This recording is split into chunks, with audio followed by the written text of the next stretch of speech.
himself with the opinion of a sheep, he added. The person that's condemning, commenting on my performance, what does he do? Flip hot dogs and hamburgers somewhere? Are you kidding me? Are you kidding me? I'd cut his ass. I would. How dare you? How dare you? These people pay your salary. This is scary for this guy. That's the thing. They pay an obnoxious amount of money to park, an hype. obnoxious amount of money for PSLs, to sit there and watch this pap, and you call them hamburger flippers? What, you're so much better? I'd rather have a guy that's flipping hamburgers block than your piece of garbage ass. Who the hell are you to talk to fans like that? You piece of garbage. Woo. I hate when players do that. You're not above us. What, because you happen to play a sport? You're better than me. You're better than the people that pay your salary. These Giant fans were here before you, and they'll be here after your sorry ass is cut. What a piece of human trash. And I don't want to hear some apology. I don't want to hear, oh, I was taken out of context. I didn't mean, I don't want to hear. Done. Stand on it. I would cut his fat ass. That's my favorite part. Damn. Oh, if I'm John Mara, I call him into the office and say, you were a first-round pick. You fat bitch. Dude, this guy's just like, Yo, he's like, just boo him. You see him? Boo him. Out of a job. No, it's fuck Evan Neal right now. And I know not everybody feels that way. Roll Tide. Roll Tide. If you see him on the DMV, boo him. Don't stop booing him. If he goes to the Pro Bowl, boo him. If he wins a Super Bowl, boo his sorry ass. Only him. Yeah, boo, you fucking suck. Thank you. We're not nobody. Flipping, but how do you condescend to people that pay to watch you play? Poorly, I might add. Jesus Christ. If you're flipping burgers and can afford a Giants game, I salute you. I hate players like that. Yeah, he's dumping on people for no reason. I was going to say, if the whole thing was he just said boo louder, I was going to be like, oh, so he's saying like we deserve it. Like, no, keep the boos coming. That's where I thought you were going. Flipping hot dogs. Think about how wrong I was. I thought he was going to say, no, keep booing. Rosenberg. We deserve to be booed. Fucking come through with the apologist bullshit. In the stands that are He's still with you, bro? Yeah. They cure Still there? diseases. Mm-hmm. They're Giant fans, too. Motherfucker's a survivor. People that are architects. Oh. They build bridges in buildings. This is the funny part. You block poorly. Don't ever talk to anybody like that again. Yes, sir. Seriously, I don't care. First round pick, how much money hit to the cap? That would really show me something. Cut. And I know he'll get Over picked one up. sentence. Well, and He'll shitty play play someplace for 2 else. years. One day you're not going to play football anymore. And if there's a God up above, it'll be soon.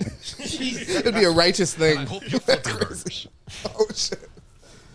And when I buy that burger from you, I'll spit in it. Oh, fuck. Throw it right back in your face. Okay, I'm glad he said he's going to throw it back in his face. I'd rather you not. I'm sure you will. I thought he was going to spit in the burger and just start doing some freak shit, eat the burger. Even if people who know less about football describe them believe otherwise. He added, quote, I'm going to continue to get better. Why did he yell at fans to boo louder? Quote, Okay. because that just further shows that people are fair weather.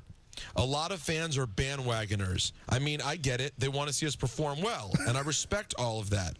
But no one wants us to perform well more than we do. And how can you say you're really a fan when we're out there battling our asses off and the game wasn't going well?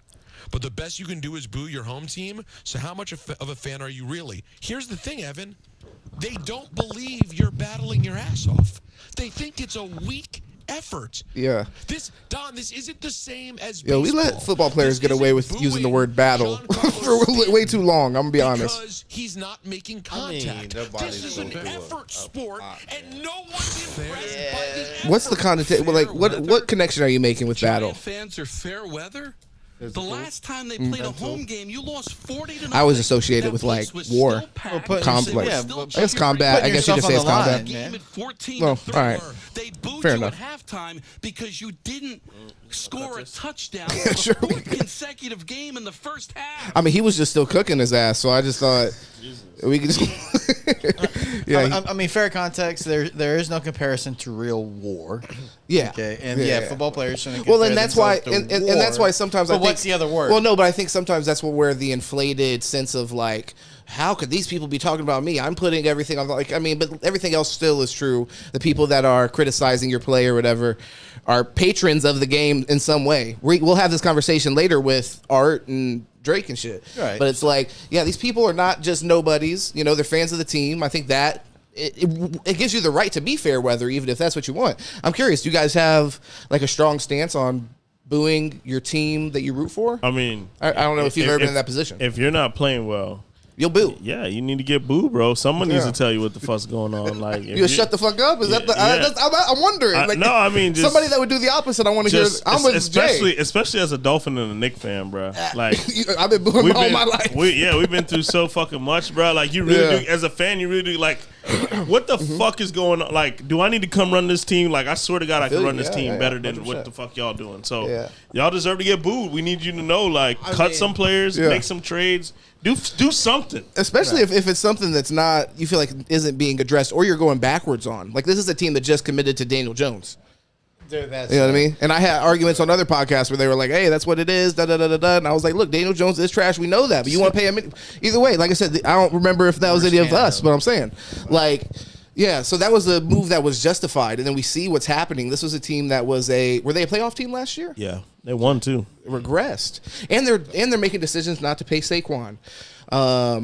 Yeah, go ahead. Well, so see, I feel like there's different type of things as a fan that's accept. Listen, me as a fan, I'm a diehard. I stay till the end of the game, win or lose. I'm a fucking cheer my ass off. Hold on, and just because you mentioned Die Hard, like in contrast to booing, so you're saying like somebody that boos, would that make them not a Die Hard? No. What I'm Just wanna saying is, clarify. Oh, what I'm gotcha. saying is, You're talking about like- yourself. like I'm not going to leave the game early when Gotcha. we're losing. Like I'm going to stick through. But the person that's booing didn't leave. They're No, there. no. And, well, that's what I'm saying. I'm just Yeah. painting the picture of like how Gotcha. I am. So like, I personally believe in sticking through. However, Sure. like Alabama USF, when I was at that game, and you're watching a quarterback go out there for 2 quarters that is throwing fucking not 8 yards and 20 yards out wide and 8 yards. No, fucking an 8 yard and a direct A to B point pass and plop it on the ground. And they keep putting that product on the field when you're like, dude, Jalen Milroe could run fucking for 200 yards against Yeah. USF. Okay, so who are booing you that, booing? the Yeah. coaching staff, and that's what I'm saying. Like, Why is it acceptable to boo in that case? And you would still say you're a diehard Bama fan or no? Yeah, I am. But what I'm saying is, I understand booing decisions. I understand booing Well, that's really what we're like talking the about. product, but I understand as a player, you saying like, hey man, like I'm out here busting my fucking ass, like I'm the one breaking my fingers. But he's not though. But that's he's what they're underperforming. trying. But you That's what can't they're saying. say- Like, I mean, there's you no can't- effort. This but is the there's no last effort. player that should even be saying that on Maybe. their roster. Maybe, Literally. yeah. Well, his like starting position was in question coming into this season. That's a Right, fact. Yeah, Yeah. So he needs to perform better, and maybe so he's why frustrated. is he and why is he the person that's the one to speak out? That's where and. The only reason I'm bringing this up is because it is a critique of his behavior and him kind of as a person in this case, like not so much as a player when he's lashing out against the fan base that they were only criticizing you as a player. There's nothing really personal about booing you on a football field. No. You can take it personally, but Right. it's like. If I'm a Giants fan, it's not personal. It's the team fucking sucks. I want a better team. I want my kid, me and you, being somebody, and you as well, we rooted for teams that sucked, Dolphins. Now, just being able to see my daughter be excited about a fucking Dolphins game coming on gives me a whole, like, I'm like, you know what I mean? I got some pushback on that though. Yeah, let's hear it. How is it not personal as a player? If you're on the field and you're getting Yeah. booed, how can you say it's not personal? Because it's about the overall team performance. It's not about you as a person. I'm on the team though. No, but it's not about you as a person. Like you as a person is your character. Like your performance on the field, I don't correlate that to you necessarily as a person. Either way, yeah. it's still personal though. Well, I'm saying you could take it personal. How you take it is how you take it. I feel that, and there's some validity to that. I can't say like that because you're going to respond as if that is what it is. So we have, you know what I mean? So that's communication. In my opinion, I don't think that criticism, and of course there's outliers where you have fucking fans that do wild shit personally. You know what I mean? Like throwing shit. Those instances are personal if you want to address an instant like that. But if you're just going to say, like this is a broad statement and not even a factual statement. He's criticizing people that if they do make it to a Giants game, that's them saving checks on checks on checks on checks on checks to get there. You know what I mean? A lot of the people that are booing are not people that are flipping burgers or I think he said flipping hot dogs too. So, whatever. so, you know what I mean? like, if that's what that is. Yeah, but like I roll them around personally. it's funny shit. Pause. Okay, it's funny shit. And what I feel like is if you're a fan, like okay, you're a fan of your parents, you're a fan of your siblings, your cousins, your best friends, whatever. Do you boo them? Or do you support them? Or do you support them through bad times? So what I'm saying is okay. So what I'm saying I'm is listening. So yeah, what I'm saying not is, with you. No. As a player, Yeah. I can understand. I'm not saying as a fan you're wrong for booing. I'm saying as We a should player, treat professional athletes as if our family. what I'm saying We are is fans you of have a the team. Do you have a passionate love of them? Of the team. Bro, I'm Right. dedicated. And want the team to be good. If players are there preventing that from happening, then Right. we're gonna have an issue with the players I'm there. just trying to paint to the point. This of man under- must have loved Joey Harrington. Fuck What- no. I what was like, I- get him out of there. We're getting our I'm asses just trying cut. to paint. Cleo that- Lemon, get him Cleo- the fuck out. I'm just trying to. I paint don't love the- him. Jay Fiedler, I get him love the that fuck man. out. Fuck him. But that's you as the fan. So Hey, he a kicker? Who? Jay Fiedler? No, he was a quarterback. Jay Fiedler. Yeah. Oh, yeah. But Jay Feely. Jay Feely's a That's kicker, all which Feely. we had to. But Yeah. but what I'm saying is that's you as the fan, and that's validated. But as the player, you have to understand where you sit there and like, yeah, you're going to take it personally Yeah, I'm saying that's fine. because you're going to sit there and be like, man, these people are supposed to like support me, and instead of supporting me, they're almost wanting me to fail so I can get the fuck out of here, and Yeah. and they're That's fine. and they're Yeah, living a go real ahead. life. So That's why I want to criticize his emotional maturity Right, when so- he lashes out in response to that because it's not a personal thing. well, what I'm so trying I to say understand he is- feels that way, but that's why I'm So what is Right, the purpose of booing? To to let let you your voice know. be heard as To a let you fan. know. I guess. I'm not I mean, impressed. look, To let right. you know. The I'm thing not is, satisfied. no, but that's I'm that's curious. and to be Right. honest with you, that's kind of the point. We have a very small voice, and he's criticizing. Now, Okay. he's like, if we suck, you should shut the fuck up. No, but hold on. So you as the fan are allowed to He's not your family member. He's getting But paid I'm not millions, saying brother. that, but you as the fan, you're allowed to criticize the player. Of course. You're allowed to voice your frustration. But a player who's clearly highly frustrated isn't allowed to voice his frustration back. That's kind of come on now. What? No, bro. Okay, hold Come on. on Okay, now. so hold on. He's a human being, You though. go He's into a real somebody's person, house. though. You go into somebody's house. You're getting paid to be at their house, right? They decide they want to voice some concern with however you're doing your fucking job. Then all of a sudden, do you voice your concern back at the customer and say you shouldn't be fucking complaining to me? It depends on how they go depends on about what it. you're saying. Exactly. So once again, if there's a fan that's like throwing shit water, this is something I saw on the YouTube and shit like that, or X. So it's like some random shit like that, like assault. Of course, I'm always gonna side on like with the and if the player wants to then lash out and say that guy's a dumbass, da da da da da, I would support that. This is not that. What You know if what I mean? Evan This is- Neal came to your job and started booing? But How and, would you and that's feel? what I was going to get to. Oh my That's god! what I was These gonna- are like no, these no, are no, false hold on, equivalencies. These are false equivalencies hold on. everywhere. Do you eat at a restaurant and then criticize that restaurant? Because he just said, "Hey, you're not above us," which Yeah. I agree. But Okay. if we're going by that same narrative, Yeah.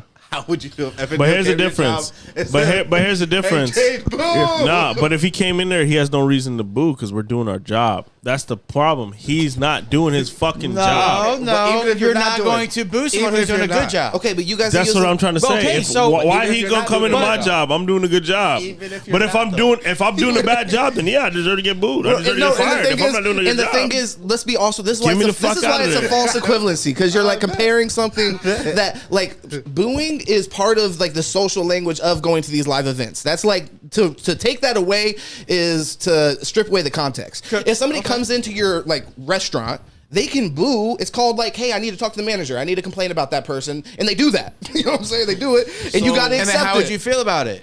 And then if you go to the person and say you shouldn't have complained about me, you're not above me, da da da da Hold da. on. Your manager would then reprimand you for that action. Hold on. Now, Which is why Evan Neal apologized because that happened. He did but apologize? I didn't even know. yeah, no, he did. He Pointless. did. Which He's like, well, fuck it, is man. right.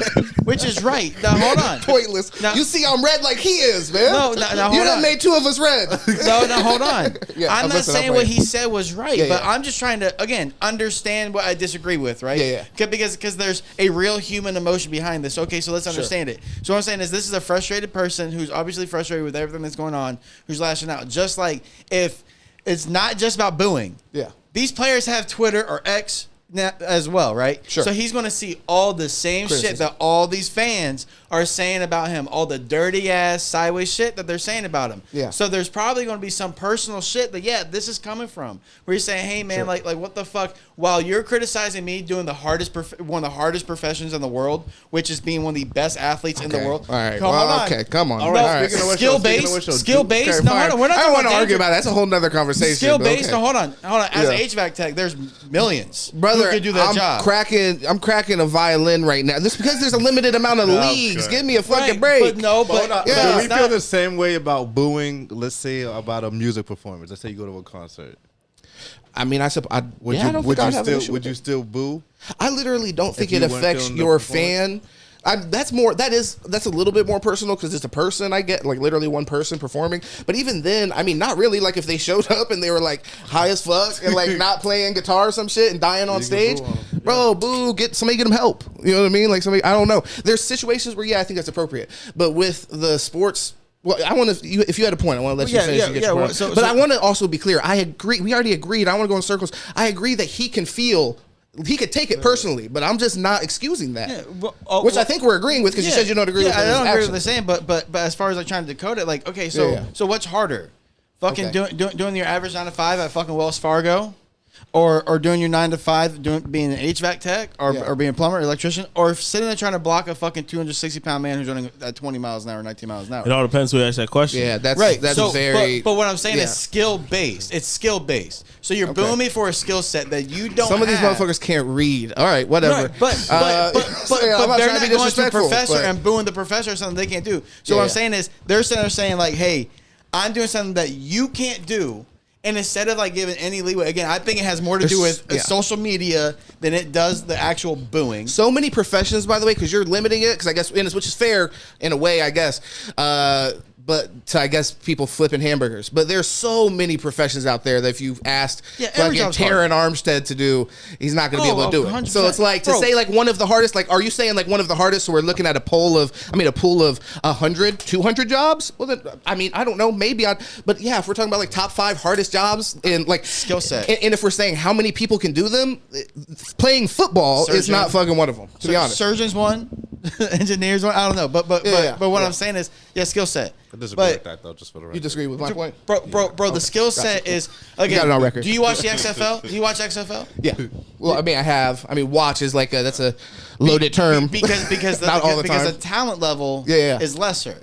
Okay, I'm sure it is. So the guys in the NFL, the skill set, it's not just Who because can there isn't afford as to much pay opportunities. people the most. So again, You know? I think that there's something that he was saying. I feel him. He's wrong 100%. What he was saying. That's why he apologized. Oh, it came off wrong, bad mood, and I get it. Yeah. Which, bro, yeah, he said something fucked up, but I You can wanna pull up understand. his apology, actually? What? Or Yeah, I can. Either yeah, way, it doesn't you matter. gotta Here, give it pull to me. I'll. Yeah, you'll be able to find it faster. Yeah, all good. But I mean, listen. To be real with you, we talked about before. Racetrack. We're gonna racetrack. Yeah, okay. It's not an easy fucking job. Of course not. Like the job, like there's a lot fucking to it. You have to bust your fucking ass. So I'm not downplaying Yeah. any job. I'm just saying A lot mentally that would go into something that many of those kind of things that, like I said, it's just so difficult to compare that. It's a whole but other all conversation. 4 of us can work at racetrack. Yeah. None of us can block Khalil Mack. I mean, I personally don't think that necessarily makes your point. Yeah, I mean, because you're comparing it. Like just saying. You're technically comparing it to what would be considered low skill jobs. So that's why. So to compare it on a curve like that, like entry level work and stuff like that, it's dishonest. And I don't know if that's your intention, of course, but I'm saying like it's just like I just going off what he's saying, I but think yeah. I know you guys understand. Yeah, my bad. Go ahead. What was I looking up? I'm bugging. You're looking his up the apology. apology. Yes. I mean, I don't even, bro. It's like I said, pointless.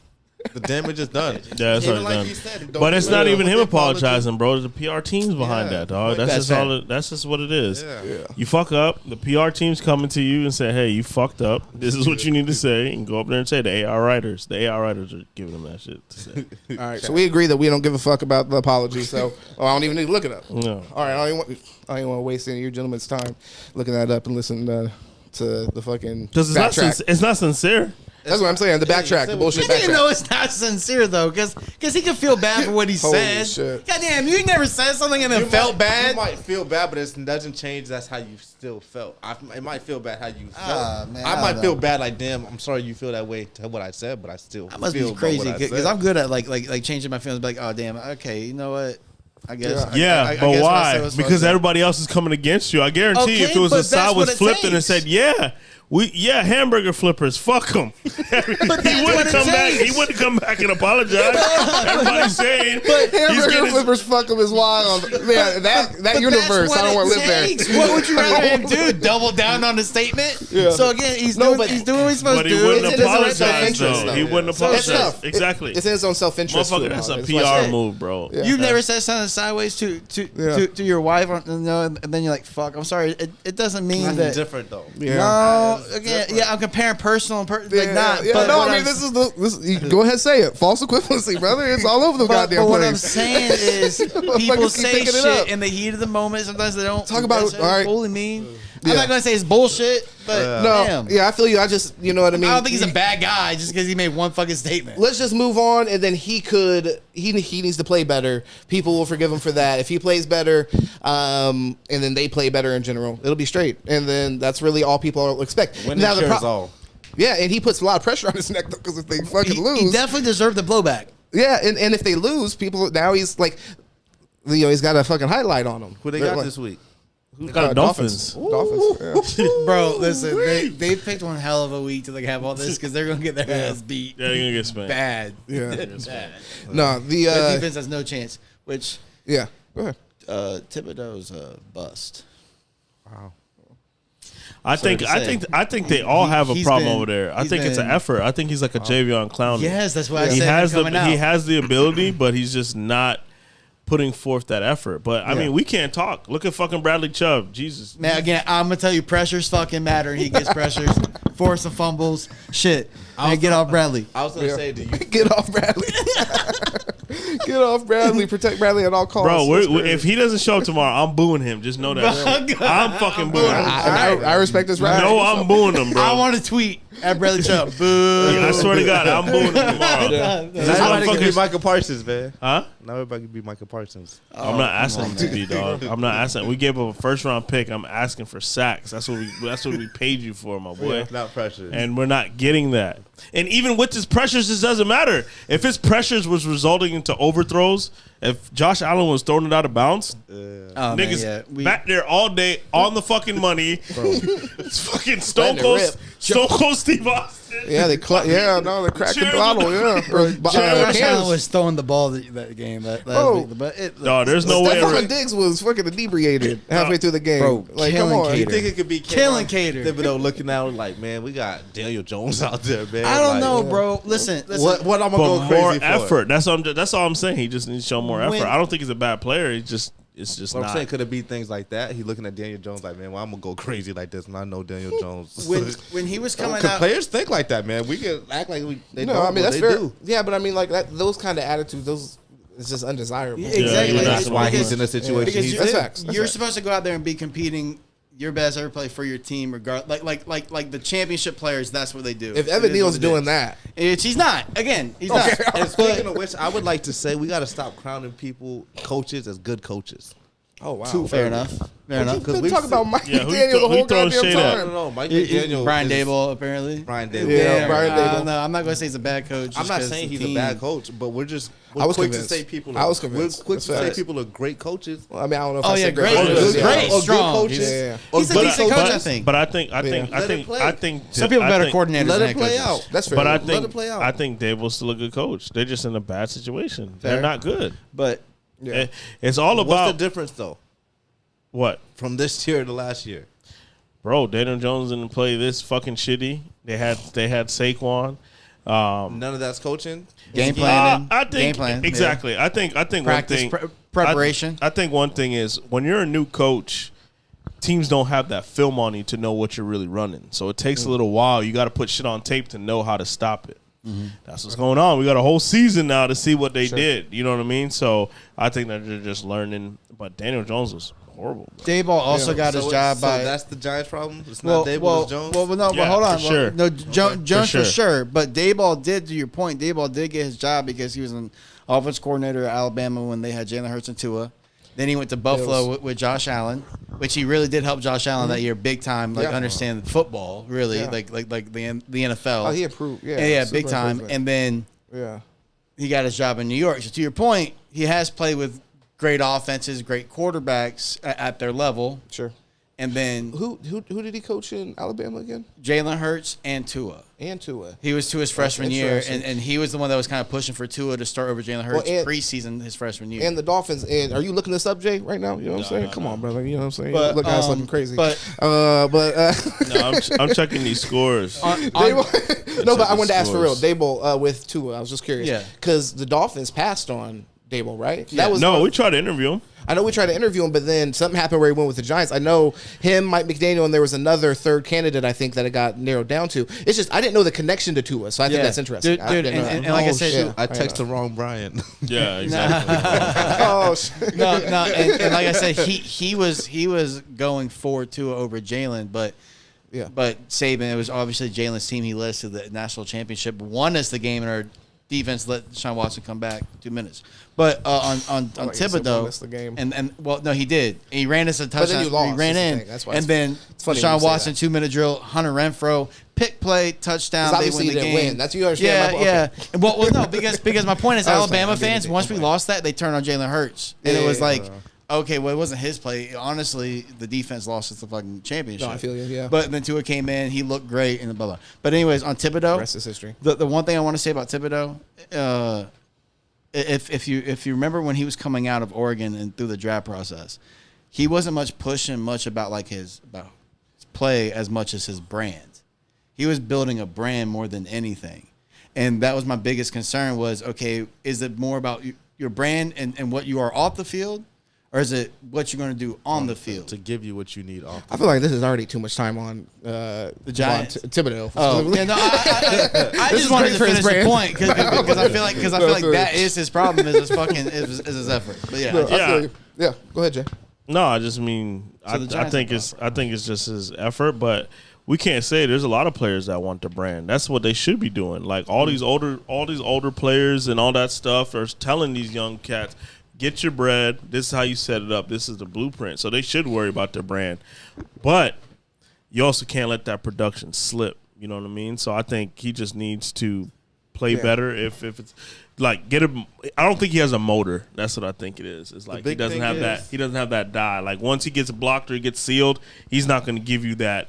right. You know what I mean? Yeah. Relentless effort to go after the quarterback. That I'm blocked. Boza, Parsons, Garrett, Yeah. type of shit. Where The thing is, if you're a football player, you got to be great at that. That's what's going to help build your brand. Yeah, because that's your brand first. So that's your brand first. You got to focus on that first. You're great at being a football player. Other That's things facts. come from that. And Try to focus on everything those things. follows that shit. Exactly. That's great Everything advice. else. Exactly. You're great in the Advice. football field. Start a podcast. You're gonna get Yeah. multiple views, bro. You're gonna be set for the rest of your Yeah. life. Well, I mean, and like to Jay's point, they should be focused on that. That goes hand in hand with like your point. That's probably the best advice to be given them is that you should that advice together. You Yeah, should be tied focused in. on It that. should be tied in. But the best way to build that is through Yeah. focusing on being the best. Literally. I want to make sure to introduce everybody before we get into this next topic. So I want to make sure they know if anybody wants to be shot at on Twitter for this Drake conversation. Oh, I want to shit. let them know where to find y'all. So Sit and Politic here. Follow Sit and Politic everywhere. Make sure to subscribe right here. But definitely go follow us all social media platforms, Sit and Politic, all the ways you can listen to podcasts. Find us there. And Paul, go ahead and drop all your stuff. yeah. We'll go like that. What was it again? Paul B. Balcom. Paul B. Balcom on Twitter, Balcom Yep. Paul on Instagram. There it is, Paul, baby. Yes, sir. Go check him out. Lots of good insight on sports shit and all that. So A lot of you see stuff. it here, Politics, but check it out there. sports. Yeah, and then we got Jay. Jay, where do you want him to find you, man? Like I don't know. Yeah, you might be scared of the boys. I don't know. It's man. Drizzy's my guy for sure. Oh, he might sign you after what you're about to say. Nah, Drizzy's Might my not. You should, business Drizzy's manager. my guy. But you can find me on the gram. Go to boy J 07 or I'm always a part of Sit and Politic. Yeah, so absolutely. come check out. Definitely come check out Sit and Politic. 100%. We got to do it more. And also, you can see him wherever, like anywhere on the map. You might be exposed to some place. So you might, your feet might not touch the sand, but you might get to see Jay's feet touch the sand. That's how I live. You know what I mean? So Vicariously through Jay. 100%. Kev, let him know. Are you just mysterious? I'm on Twitter. Okay. Yeah, K_Jigga Man. You know how to find me. Yeah, go find him, man. And we're going to get into this Drake album. This Drake album, which was for the dogs, which then, for me, going into this, that implied this was going to be for his male listeners. This was going to be dogs. For the dogs. And I think that, I mean, honestly, I think that generally was the goal here. It's just, for me, the sound missed. It sounded very redundant from what I've heard from him recently. And I feel like I wasn't saying that with Drake. Going into Drake albums, it felt like a J. Cole or Kendrick. And these are the guys that all get compared to one another. When a Kendrick album drops, I really don't know what to expect. I have some idea, but I know it's going to be an experience. And there's going to be something there that blows me away. There was tracks on here with SZA, the Slime You Out. Totally disappointed by that. That was the lead single that I caught off of it. And yeah, super disappointed by that. And when you contrast that to Kendrick doing the We Cry Together with Taylor Page, who isn't even a rapper, and I just know her from that where they're arguing back and forth. I don't know if y'all remember that from his Big Steppers. That, when I was hearing it, I was like goosebumps. You know what I mean? I'm like, this is a like artistic kind of achievement. With this, I'm not feeling any of that. I'm not feeling an attempt of that.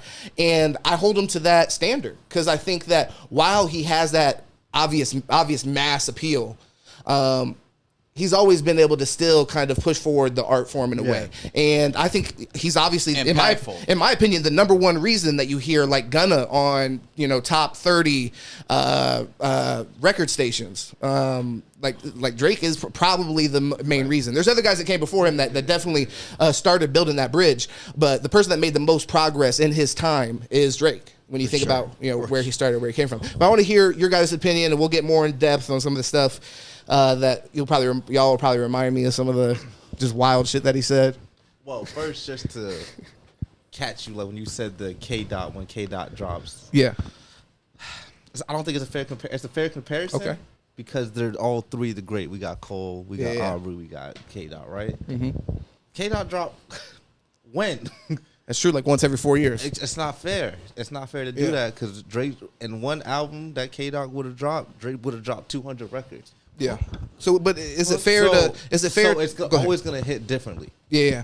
It's always going to hit differently. But in that case, when obviously, like you said, we are going to compare them, I'll criticize Kendrick's kind of like sparsity in releases, but in this case I have to criticize Drake's quality because this is one of the first albums that I'm really like. I give him the pass on the Dance album because I didn't love that album, but I could obviously see he was trying something new, and I respect that. Once again, as a person, I love the art form, so it's like I love to see people do whatever they're gonna do. But then when he came back with Her Loss, I really enjoyed that, and I thought that was.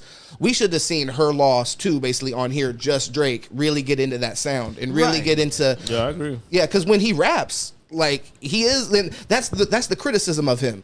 Is that like when you're talking about these, like when you're talking to hip hop heads, is he really a rapper to be compared with J. Cole? I think honestly so. Now you can criticize, does he write the shit or whatever? That's a whole other conversation. But as far as his ability to be an MC and like his bars, I mean, again, we've talked about this before. He's one of the most impactful artists, not only of his time, but I mean that we've ever really even had. Outside of hip hop. Outside of hip hop for sure. I do feel like this album seemed a little forced. It seemed rushed. I wish he would have taken more time on this. I mean, I was really looking forward to it. And the way that I really listen to albums, and it may not be the right way, but I'm fucking really busy. Yeah. So I play it through, right? And then I try to, like, stop and, like, favorite the songs that, like, really, like, catch, man. There's really not much on this album, man. And that kind of, like upset me. It was one where it just kind of played right through.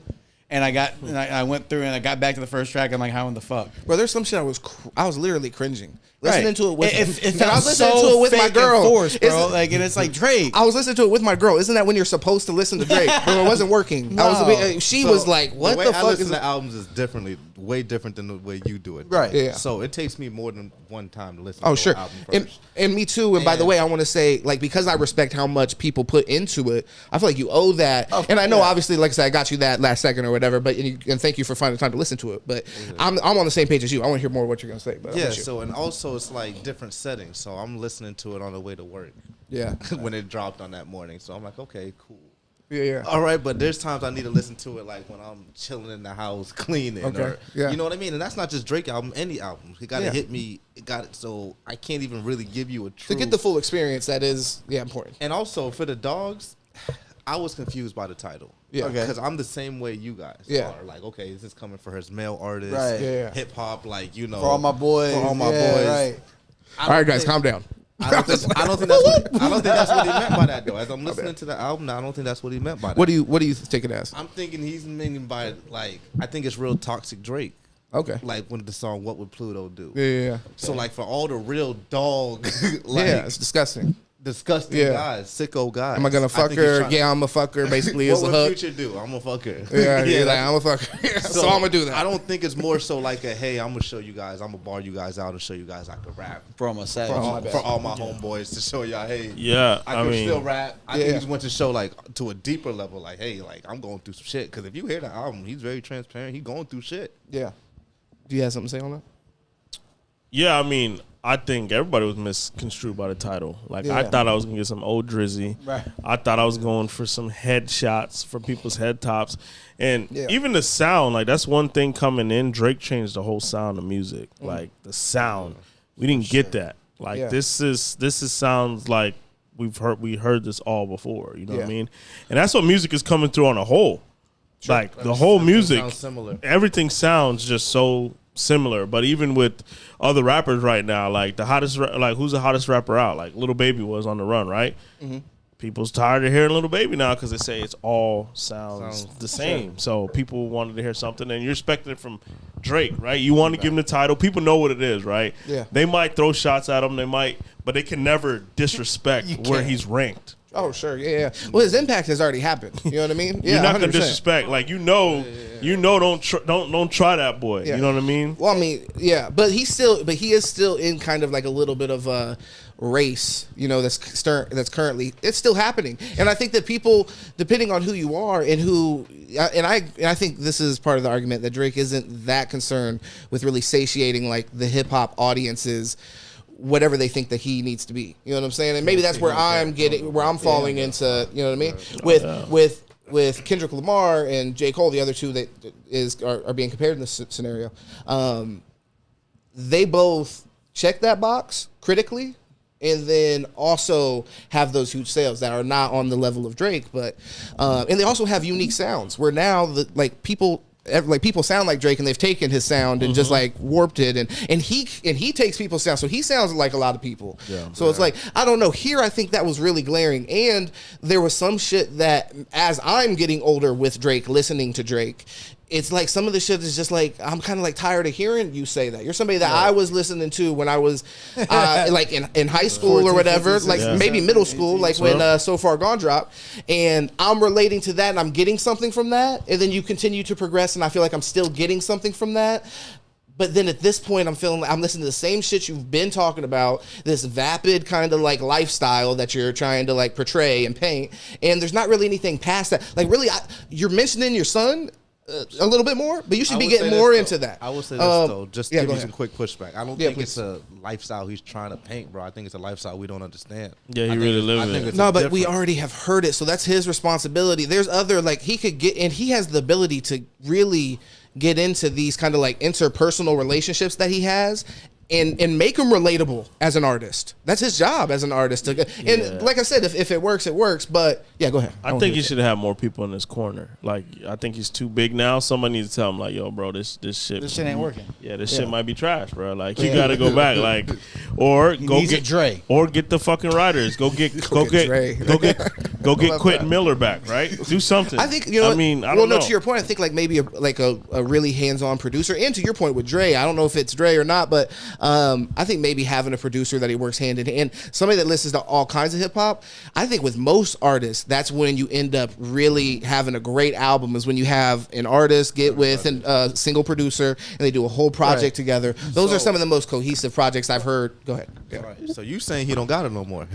Who, me? If you saying go get Quentin Miller, you saying if it's time to rap, he can't rap. I mean, I'm just doing it as a joke, but I'm just saying the shit that he just produced, like that shit's ass. There like, are some definite misses on that. But again, I just don't think 23 songs. 23. That's too many. when he's Cut that shit down. We don't need 16. that. Whoa, disagree. when Man. when you're put on that pedestal, Misses. I don't think it's in him anymore to give you that. Right. Like he doesn't have any more to give. Like he's just like, yo, what else can I do? That's why he's taking a break. Why can't I? Exactly. That's like fair. Go Yeah. through more experiences. But how many no men instead of yes men, to your point, does he have in his corner? And what I meant about go get you a Dre. Yeah. It's not about go find Dr. Dre, say, hey, I need to do an album with you. But what M and 50 and Dre have always said about each other is that they have no problem checking the other and saying, hey, listen, man, this shit is garbage. Like Everything is garbage. To their opinion. Like, Yeah, hey, some of that shit I don't know if they were completely honest about. But no, whatever. I again, think we gotta check to back their in a week. opinion, though. You know what I mean? that's fair. To what they think. So what I think is that he needs some more people like that to be able to say, hey, listen, man, like this shit ain't like this is repetitive. You need to put something more heartfelt out, something that I feel like is more passionate. I don't find it repetitive though, personally. How so? I don't feel like he's rapping about the same things, bro. Like, what did he It's say not on always this? about some bitch that he's fucking scheming on somehow and fucking gets over on in the end, like a fucking sick movie. Yeah, but they're all different scenarios, bro. all different stories. All different Like stories. if they was Yeah, the I same feel thing, it. it's like, but it's a different, like damn, No, another but- one. So- and that's what I'm trying to say. so We can't I feel like relate. That's what I'm trying to say. Yeah, he got too many stories, man. I don't know if I can take another one. We hit on this before, man. Like Adam Levine got to this point. I feel like in his career where like everything Holy felt shit. lazy. I'm gonna listen, but you will Adam. I'm listen. It's just how I'm I sorry. correlate things. Okay, I'm sorry. I'm gonna listen, I'm sorry. It's how I correlate things. Yeah, I'm listening. But when you look, it's like lazy. And we hit on this, and I feel like there's a point where Beyonce got where it's like all this lazy ass music, where it's just okay. I know I can put this out because everyone's going to buy my stuff, Yeah. and I want to talk through the song. I'm not going to sit here and really give you a ballad or give you anything that's going to crush you, hit your soul, right? And I feel like that's what I just fucking got from Drake. Sometimes that doesn't resonate. 23 though. songs. But I I'm would not wish pushing on the Beyonce because Beyonce, I've seen motherfuckers crying. That's what I'm saying. I feel like that's think just sometimes- fandom. I feel like that's fandom. I think sometimes it doesn't man. resonate. I think she's honestly, I disagree with that. I think she's still making music that is speaking to people in different ways. Like as far as like I said, she's able to take her life, which is insane, and then she's able to kind of like distill it in a way to her listeners where they can relate to riding their man's dick. I just So, think when you know what I mean? artists, And that works. I It just works. think when artists Yeah, are 10, 15, 20 years in the game, they start caring more about how they want to make music and more about how we And that's receive fair. it. But this is You how know? you. But hold up, No, that's Drake. very Drake's fair. almost 40 years old. This is how you want to make music, like for 23 times in a row. Thank you. You know, that's my only thing. You know what I mean? I don't even have there's some of the shit, like the Pluto shit I liked. I thought it reminded me of, and I thought it was cool that he named it What Would Pluto Do, because it reminded me of the track that they had together. The fucking, damn, the fucking one where they're playing soccer and shit. Either way. I know it's not meant for this. That's what I want to say. It's something very similar. Yeah. Damn, see, because it's like, that's the problem when something's right there and you're like, I really want to think of. But either way, it sounded like another song that they had together, and was reminiscent of that. I thought the callbacks on it, he had interesting schemes on that, like flows that he decided to take.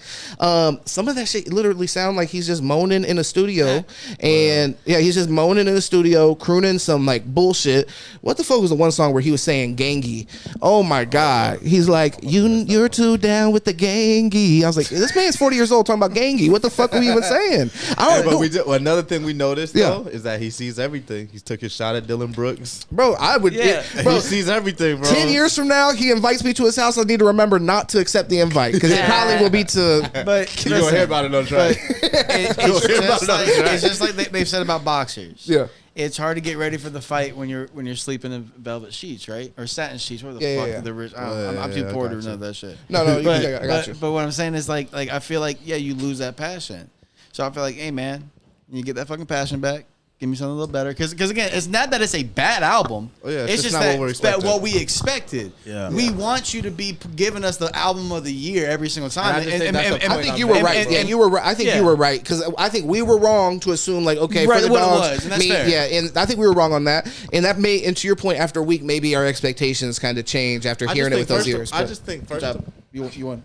Oh my God! What this man just? No, that was not a Skip Bayless move, brother. I think first of all, there's no way y'all went through that album and heard everything he was trying to say. No, that's fair. No. Yeah. I listened to it several times though. I feel like as a educated hip hop fan, I can I have a general idea of what I just experienced. I agree that, like I said, and I agree that my conception, my expectations coming in were completely off with what you said. I think the For the Dogs is more for like, hey, this album's gonna be all about scheming on the bitch and fucking, whatever. Well, I don't even think it's for that. I think it's for, hey, I'm gonna give y'all what y'all want. We've been asking for this. We have been. Yeah. We've been saying like, yo, when you know what I mean, and we got a little taste of it on Her Loss. Yeah. We got a little taste of it on Her Loss. You know what Yeah. I mean?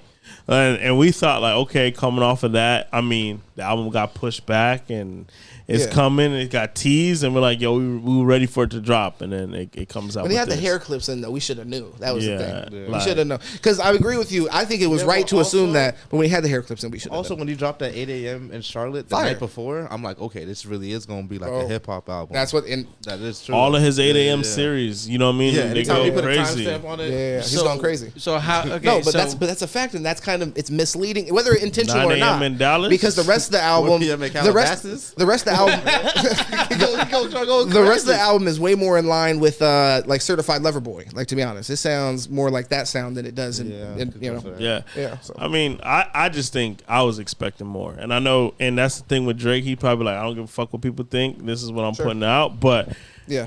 I just thought I was going to get more out of him. You know what I mean? So were you looking for more songs that bang in the car, or more songs that you can go ahead and lay it down on? For me, not even that. I was I looking care to about good music, bro. I don't care about that shit. And when you said hip hop, I think if you're somebody that grew up listening to hip hop and really loves hip hop, then that means something to you specifically. I was with Kev on that. I was expecting that was going, not like bang in the car specifically, because 8 a.m. in Charlotte or whatever, it's not necessarily like the beat bangs or whatever, you know what I mean?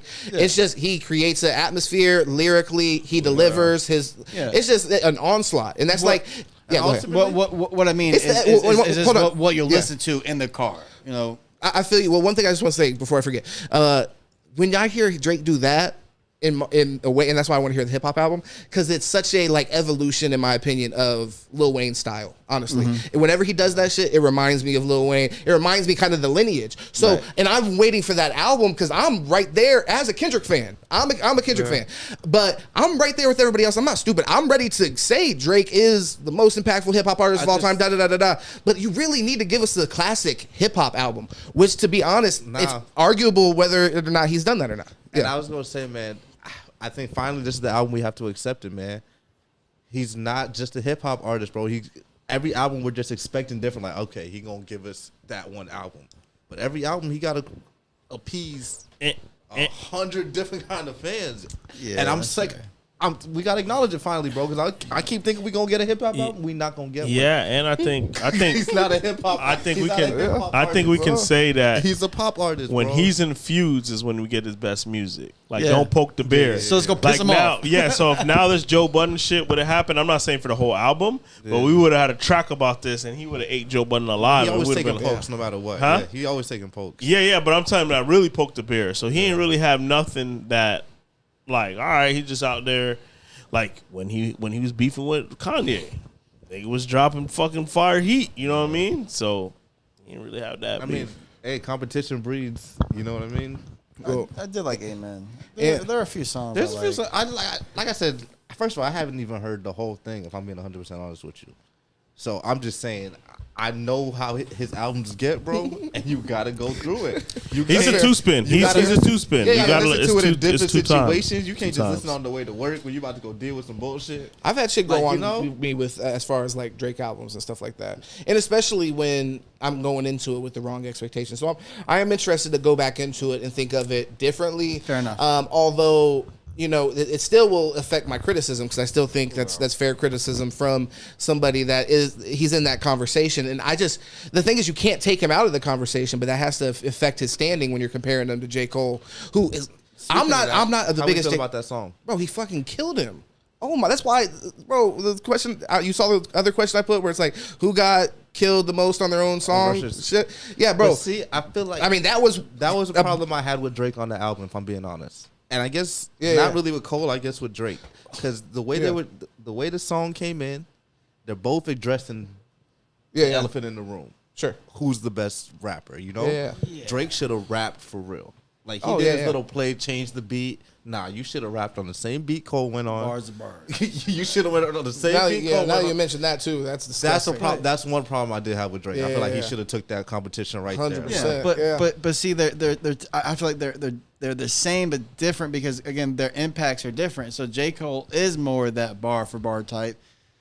Yeah, Drake is not his whole thing is a bunch of more hip hop. But that's part of that's part of when you say greatest of all time. That's the part of the conversation. Sure, yes, because again, for somebody who it's elephant in the room, but a big Eminem fan, right? What he said? Here's the thing. I'm saying lyrics or production, right? Production. So that's what I'm saying.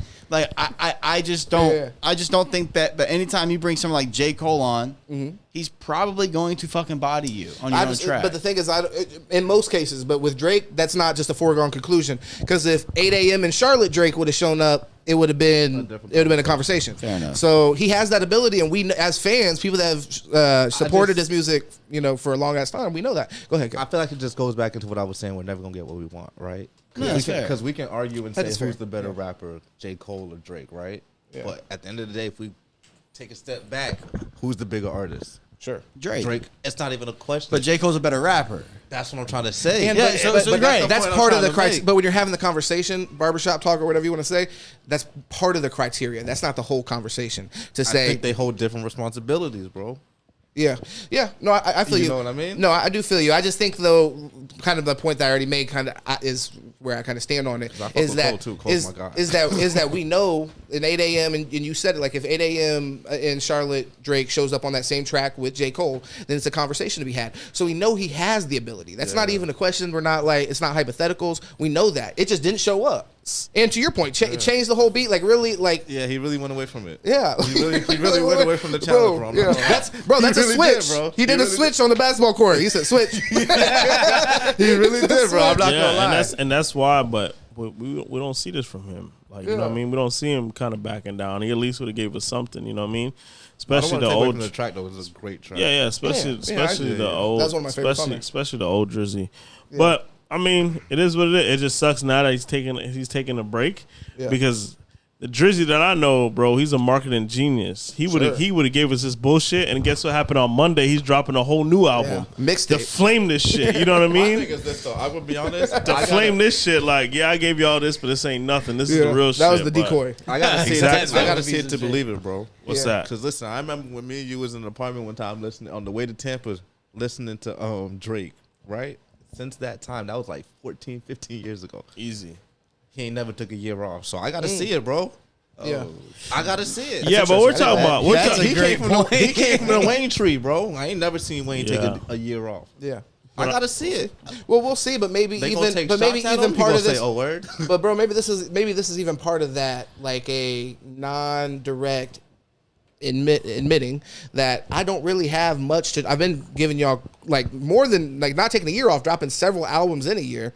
Like, bro, I don't really have too much more to say to y'all right now. Let me go live. Part of Drake's greatness is his pettiness, bro. So niggas, while he's gone, they're gonna be taking shots. I agree. And if you think Drake's just gonna sit he there, better be in the right end. I promise you, I he dropping think, something on them, bro. I think what taking a break. I partially agree with you, but it's like I think what taking a break to him means is going to be different than what it means to most artists. So I think it'll probably just be a year, which is for most artists like Kendrick, like people at his level, they're dropping every 2-3 years. This is maybe normal. I mean, but even J. Cole, but like, I mean, he didn't drop for several years. But I mean, like, let's be real. How many Crazy. people drop albums now? The game's changing. How many people drop albums consistently? Drake. Yeah, but he said he's gonna hold it up. He said he's gonna hold it up. Drake, I mean Drake. I mean Future. The only people who dropping albums consistently. Yeah, but that's what I'm trying to every say. other So year. now he's probably phasing back like, yo, I don't need to be dropping albums like this no more. He didn't need to do That's it anyway. fair. Yeah, I mean, So he's probably like, yo, I'm going with it. That's probably what he means. He's taking a break. You know what I mean? Away from this shit. It's like, So you think there's no He's still gonna hop on thought. features. yeah, Yeah, for sure. That's yeah. what I mean. Like we're still gonna hear him, but Yeah. I think we're talking about like a whole project. We're not getting that. And he has such a crazy social presence. We're So, not- to your point, him being a marketing genius, he doesn't even have to rap to have his name going crazy. There was he had some crazy period of time where he had a song on the Billboard charts Like, yeah. for like years. Something Like crazy. he's right now, I think he's one hit away. They from said Michael Jackson, yeah, exactly. So he's going to pass that for sure here, and you know, yeah, he's gonna take a break. I mean, I believe, yeah, that's a time to take a break. Like shit, you just passed Michael Jackson, like sit on that for a year, still be like out in the spaces and all that. Probably do feature verses. And I also don't think he's gonna take a real break because he always talks about old rappers. So I feel like he's gonna get it out of his system. He's not gonna become what he's talking about. Well, he He needs could just to. retire at this point. I mean, at the end of the day, I think Yeah. he might just use his time to write one last big album, and then shit, how old is his son? Maybe not he sure. wants to just be a dad. I think that's a great point, but this is just my pushback I want to give there. As a rapper, why? What's the incentive to retire? Because it's something you can just do at home if you want. Like you could just do it at a different level. So like a lot of these guys have studios in their house. Yes you and could just Yeah, but- you could just peel back I a little think- bit. But Drake can't do it at a different go level. I think people retire because that writing's on the wall.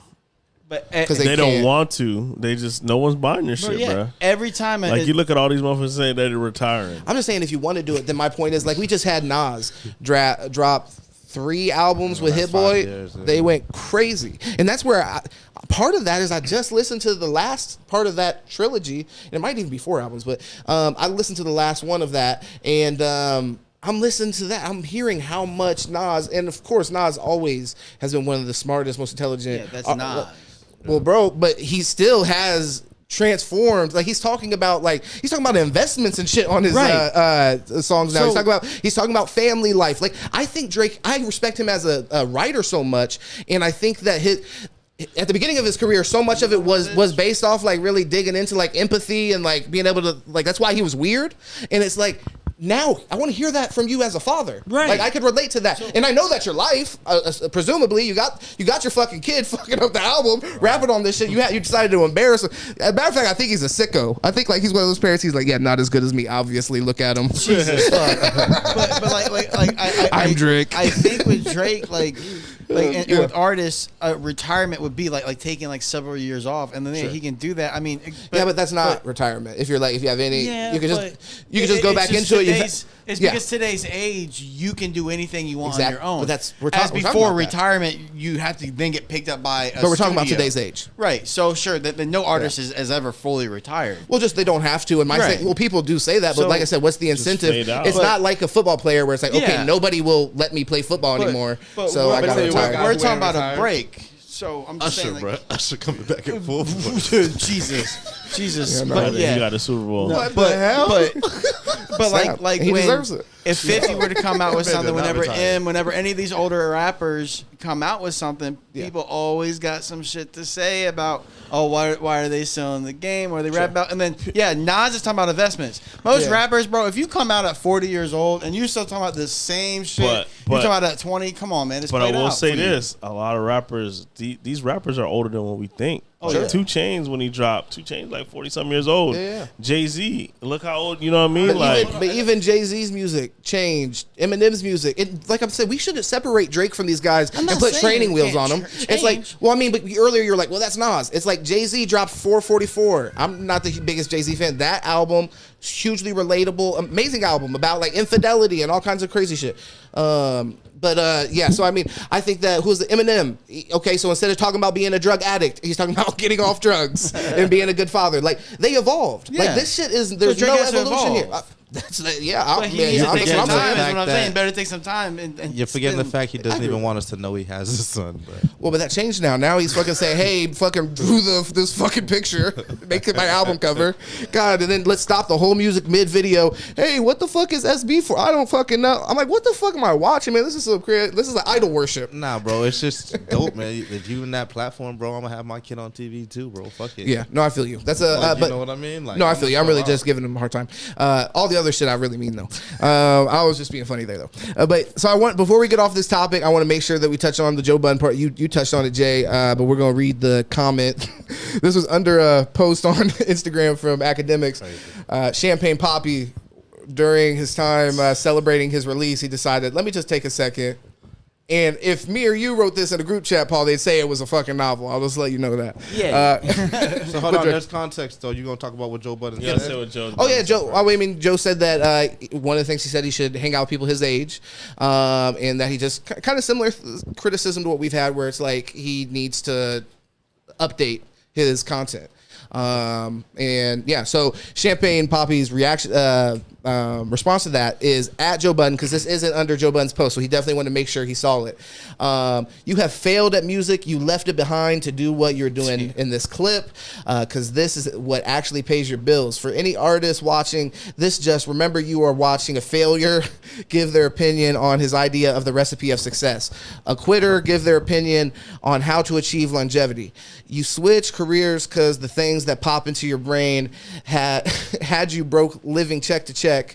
He's on some Evan Neal shit against fucking all against Joe Budden right now. And the raps you write had 450 men showing up to your shows in dusty E-Nice jeans to screw up their face to Mute Music 29 and pretend you are the GOAT.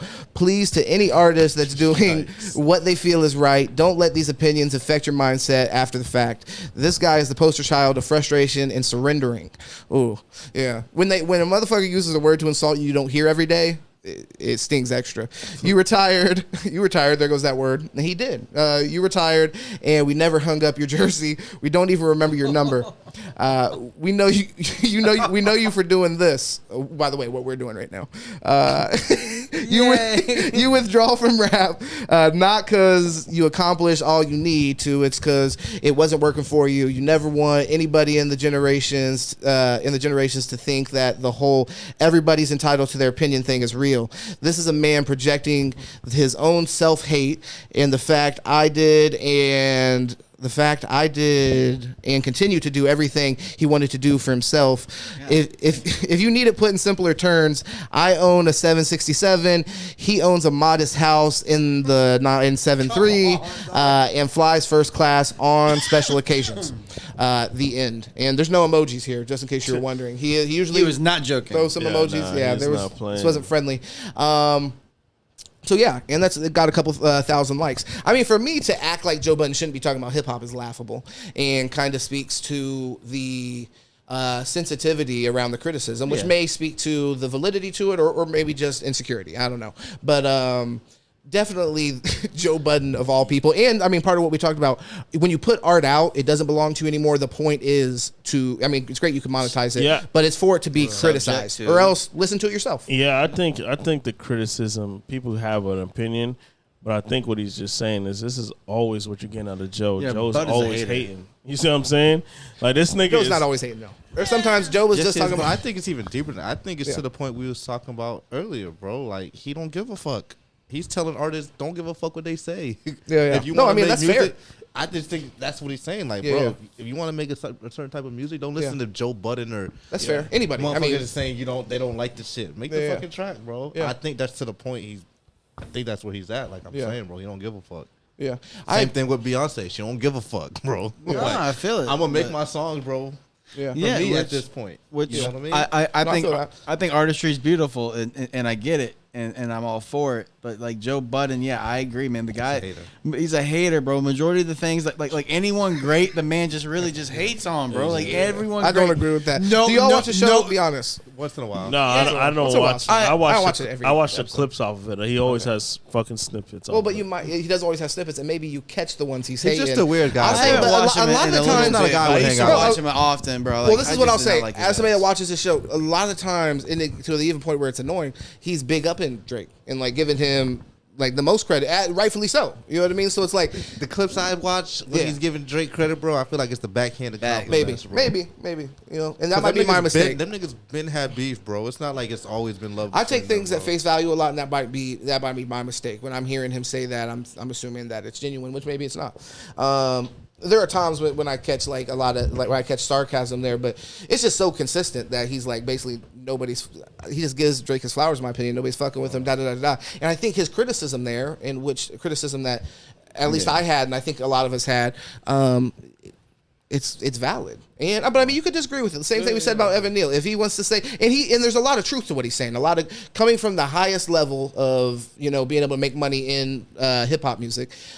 He's got some very good wisdom there. With saying, don't let it affect your artistic process. I'm with that, but then past that, like I said, to just like belittle and like attack. He all this is about attacking Joe's character. Because none of it addresses his criticism. None of it. He never once addresses what he said in the clip. He doesn't say like, I'm not too old for that. It was actually, this is what I was saying. It's all, I'm going to attack the person talking on the video. So yeah, he definitely took his shots.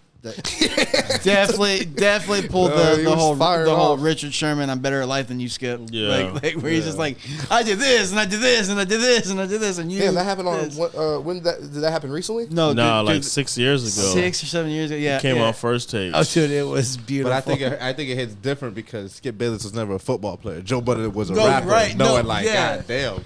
Yeah, that's a great point. Yeah, and that's part of like to treat his opinion as if it's completely insane and his contribution, because I mean there's a lot of like artistic contribution that he did have, and if we want to, I don't want to. I think it's kind of talk about his house like that. Talk about his house. Like, shit on the man's house. Said he flies private sometimes. Sometimes when it's convenient for him, when there's a deal. Occasion. Yeah, special occasion. What he means by that is discount. So he's sitting next to all the fucking hamburger flippers and all the hot dog flippers. He's one of us. So when that little skit on Drake's album, was that about Joe Budden? What's that? That little skit on his album with the girl talking, like they said there was no first class. Oh, maybe. Yeah, maybe that's why he went with that whole shit. Yeah, that's the thing. But the thing, if you're gonna make it, and he be petty like that. Yeah, but if you're gonna make it this, I don't know. If you're gonna make it this difficult to decode, like I mean, I got it. Like, come on, man. But that's Drake, bro. That's what we try. He's King Petty too. It's that consistent, shit bro. would be. But now we're giving him credit for shit we don't even know. Hey, no, forget. Because it's like maybe, which is fair. You convinced me. That's the credit in it. That's the credit in itself, though. You don't even know, but you got to give him the credit because that is true. He's capable. That is true. Well, I mean, we can, Kev, we'll see maybe, because I mean, I know you really dig on to hip hop, so maybe you want to talk about this album a little bit more after you sat with it. Maybe in the future we'll sit down and talk about it a little bit more. But that was the Drake conversation. So let's go ahead and get into the NFL topics. One thing I wanted to ask the Dolphins fans is, how are y'all feeling after taking a loss to the Bills? And after, because I don't think I got either of your guys' opinion after the 70-point win. So, yeah, how's that feeling? Go ahead. I don't even want to talk. Which one? Which one? You want to go after the 70 or It's the an one emotional go to roller coaster. So really, just how are you feeling right now after all that? I mean, we're in the right direction. You know what I mean? Like this, you can tell that all these trades, all the team building, we're finally there. After the Bills game, we're still a few pieces away. Yeah. I thought Vic Fangio coming in, I thought he would come correct the defense. I mean, I didn't think we're going to be the top defense in the league. Yeah. But some of this stuff, like, wow, we're giving up. Can I ask a question about that? Oh, for sure. When you say that, you're a few pieces, you need more players, or your players have to get better? Like, no, we need a few players. Like we need a few players. Like right now, I want to ask: do those players include guys that are hurt? We have Jalen Ramsey, who we're going to get. We have Jalen Phillips, who hasn't been playing. No, we need to add on to that more. too. Yeah. Yeah. Well, I mean, you always need more. But here's the reason why. We still need a safety.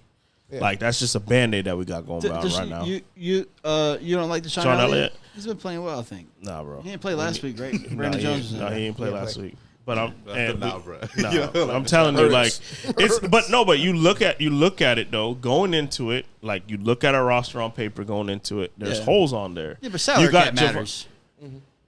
Yeah, but man, we just ain't do it the right way. Like we just ain't do it the right way. I disagree so much. We just ain't do it the right way. And here's what I'm gonna say. You put the team on paper. You got a great free safety in Javon Holland. He needs a running mate. We know that coming in. All right, we go out and get Ramsey. That's gonna upgrade a big hole that we had. So that's cool. You fix that, but we still have a problem at safety. Yeah. Now you come to the next level, linebacker. Jerome Baker. He is a good linebacker. He's better than average. See, that's What if we put Jalen Ramsey at safety?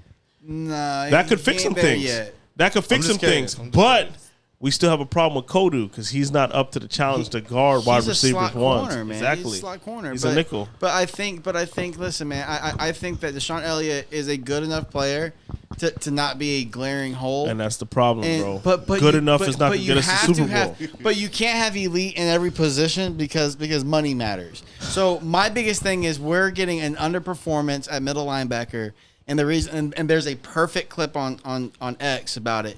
Where on James Cook's Say touchdown, Twitter, bro. Say Twitter. Please. It's Twitter. And I know he agrees I with hate it. Twitter Yeah, thing, bro. but I don't know if they're going to get. I think you're talking about Xavier Howard. That's actually so on Twitter there's a clip that's perfect where James Cook got the touchdown, near the goal line where Jerome Baker, man, it was 2 steps slow on his read before, and that's you got 3 double teams in front of you, and you're still playing pass. And it's like, at some point, when are you going to make the reads quick enough to step up and make that stop? I think that's been a problem. And then our defensive line, my honest opinion, we play Sealer too much. He's a great pass rusher. But if you look in the run game, when he's in, they go right at 92. When you have 98 in, they double team him, and 94 is single blocked. So I think that there is a that there's a personnel issue with what we're doing, and maybe it's Vic Fangio's fault for him having this thought process that he said it in an interview that he doesn't watch film on players before he's coached them because it's a different scheme. So it's like, yeah, but at the same time, we can't wait 4, 5, 6 weeks for you to find out who these players are and what they're going to give you. So y'all need better players. Yeah. That's what we're going That's at. what it comes down to. Right now. we're going to have like $2 million. back just a little bit and lean forward just because you guys are going. Yeah. I mean, I agree with you on that, but some people can get cut, bro. That's what I'm saying. We're making wrong decisions like Ogba. Ogba doesn't need to be on this team, bro. That's fair. That's $17 million right there. Did he reconstruct you or no? No. He's going to be next year. That's what I'm saying. We're going to have all this cap. You just got to know what you do. He doesn't fit what we run. So he not at all. He shouldn't be there. You can go out there and get a wide 9. You can go out there and with that salary at $17 million, you could have went out there and got 2 players on defense to fix it. I'm not asking for elite at every level because that comes with elite money. But we need to upgrade. Like right now, linebacker is a glaring point. We knew that. We went out and get David Long. He's been all right. He's been okay. Van Ginkel's played better in that role. And that's what I'm saying. So it's like, we should have went out and got like Levante David was on the block. We should have went out and got a linebacker that we know that is going to come in and fix this thing. Well, part of that is my criticism with drafting running back. And not that I don't think that the player would be really nice to have, and he's been way better than what I could have even ever imagined. But at the same time, that's a luxury pick to make that pick. No, we needed that. Jeff Wilson was on IR. You know what I mean? Like, we looked at it last year, like, we needed to get another running back. There were free agents that we were even in talks to get. Like, at one point, if it would have went our way, we would have taken Dalvin Cook. So, if we would have got Dalvin Cook and how's he look in New York? But regardless, I'm saying, if we would have got him, how would we have felt about still using that pick on the running back? I mean, I guess great, because he's not looking that good. But my point is, there were still moves to be made at running back. And I'm still interested to see how Kareem Hunt's going to look if he even gets a chance in Cleveland. But that's my only concern is, with what we're seeing. But that's like offensively, outside of offensive line, I don't think there's nothing that we have to worry about. You disagree with the linebacker take completely. Who? Me and him?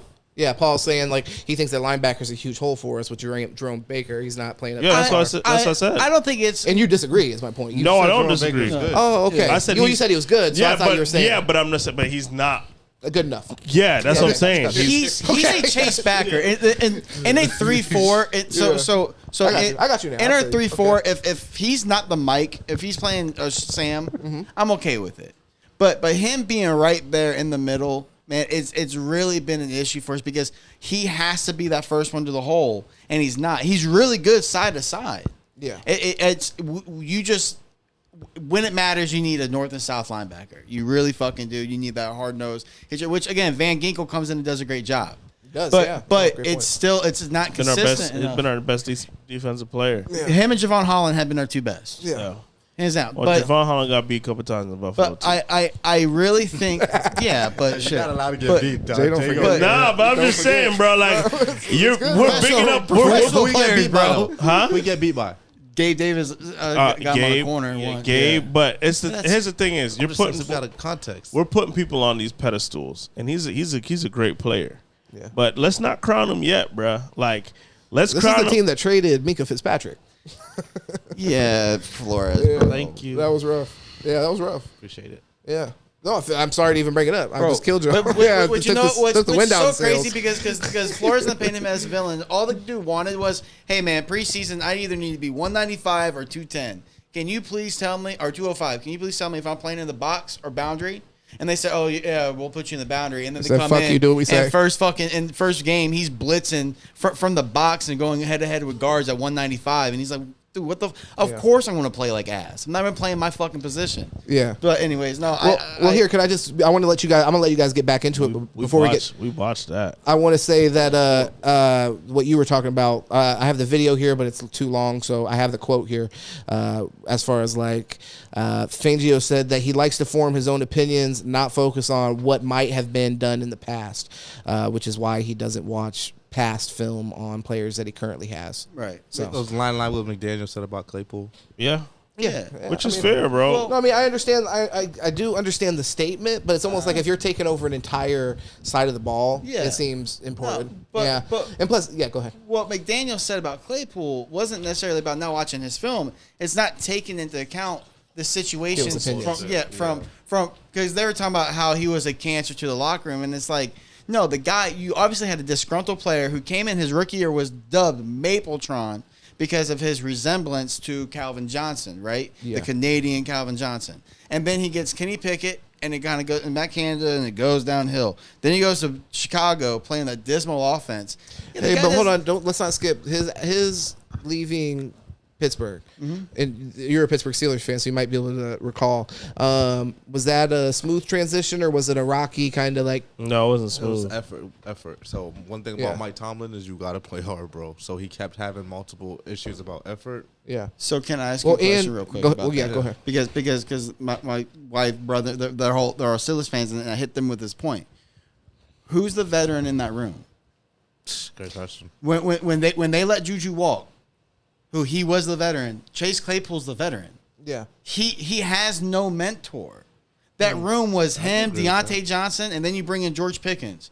And it's like you have immaturity throughout that room. There's nobody there to lead that room. I don't want to detour, but I just want to, because specifically with you, we've had a lot of conversations, and when we've had conversations about Juju would have been more immature though. No, that's fair, but we've had a lot of conversations around like political conversations with like kids and what they should be exposed to in school and stuff like that. And a lot of times you say we don't give kids enough credit. This is a grown ass man who is acting out, and at least I'm curious. I want to get a more clear answer as far as like that, because with Chicago we just experienced him speaking outwardly to the press that the team wasn't using him correctly or whatever. And I'm not trying to totally condemn him for that, but I'm wondering if there's a pattern with did that happen. Do you remember the play? I don't remember if it was against Minnesota. Nigga wouldn't get the ball back. It was like 3rd and third and long. Pittsburgh? Yeah. When he got the first down and he celebrated. Instead of getting That's the ball a young up. person mistake. Yeah, though. stuff like that I don't have as much of an issue with. I could see that them growing out of that. Then making In college, the clock stops. The press conference, he's saying he would have did it again. Yeah, that's a problem. That's immaturity. Yeah, but that's and that level of like defiance after the fact is worrisome. Yeah. That's why I was worried about the Robbie Chosen shit. And how's it gone? And we've seen shitty effort from time to time on the field. that pick from against Buffalo, he gave 0. Gave 0 effort in the fucking run blocking. I don't know if you seen that clip. Nigga walked away. But he was still going, bro. but realistically, Saw George Pickens try to block somebody from the Raiders. You seen that? Bro, I'm not giving anybody passes. Pickens always been like that. Even when he was at Georgia, he was like that. It was bad. No, but fucking Chosen should know that he's very fucking like he's on a he's on thin ice. But that's why they went out and they got Claypool. because to your point, that seam is going to be caught by Claypool. And to your point, he's not walking in being the best receiver in this room. No, third guy. Like, and there are he mentors knows- there to be. He knows coming in like, all right, I got to know my role on this. Like when he went over to the Bears, they traded him for him to be the number 1 receiver. Yeah. Yep. Just didn't work out. And so that's my point about him in Pittsburgh and Chicago is imagine like he's responsible for his own actions because he's a grown man, but at the same time he is somebody who is a superstar who came in to be a superstar. And then he's not producing like a superstar. So again, someone who's on TikTok, someone who's on social media, that is your life. That's what you grew up on. You're seeing all that. The people you grew up with, your cousins or whoever you're talking to, they're, hey man, what's going on? And they're getting in yours. But that goes for everybody. And how many people don't handle it the exact same way we're talking about? But at the same time, in Pittsburgh, they didn't have that guy who can sit there and say, hey, listen, man, sometimes it's the ups and downs of the NFL. Sometimes this happens. And help them walk through that. The only issue I got, bro. You have Mike Tomlin. I don't know. I guess you're right. Tyreek Hill gonna be that guy. One. Yeah, and Tyreek has been great. And 2, we've seen the show Ballers. I love it. I love it. I'm just being real, bro. We talking about a young, immature guy coming to fucking Miami, Florida, bro. I'm just saying. But hey, listen. But what we're asking him to gonna find do now, some good women. Football-wise, what you're asking him to do. He's gonna find The question is, I don't know what the direct issues are. You know what I'm saying? But I'm just trying to say, but it Miami hasn't. don't It seem like hasn't. the best place for it. Unless you know something because he played on your team, but there hasn't been no reports of him like fucking off, like getting in trouble, getting arrested, not giving like a fuck missing though. meetings because he's in the club. Right. Like we haven't heard that, so I don't know. Hear about him not not giving a focusing fuck on football. though. Huh? You're not focusing on football. Okay, but hold on. If you're not giving effort, what that mean? You not hold focusing? on. And maybe part of the result is from what you're talking about. We're not seeing it, but it doesn't mean. But I think a lot of that him is not getting the football. Exactly. So I think he's disgruntled and he's lashing out because they're not feeding him the football. Him And being this in goes bad back to- systems where he has no chance. Yes Bro, and if you're a no. receiver and with Justin Fields as quarterback, you have to feel like I got I no agree. fucking shot. I agree, but I you mean, remember how until you DJ just, Moore went crazy. Yeah, oh shit! But you remember how you just say he grew up on that? It's all about what we talked about earlier. Yeah. He's on that TikTok and shit. Right. You need to focus. You need to focus on football. Bro, listen, I'm trying to say, bro, you gotta focus on I football.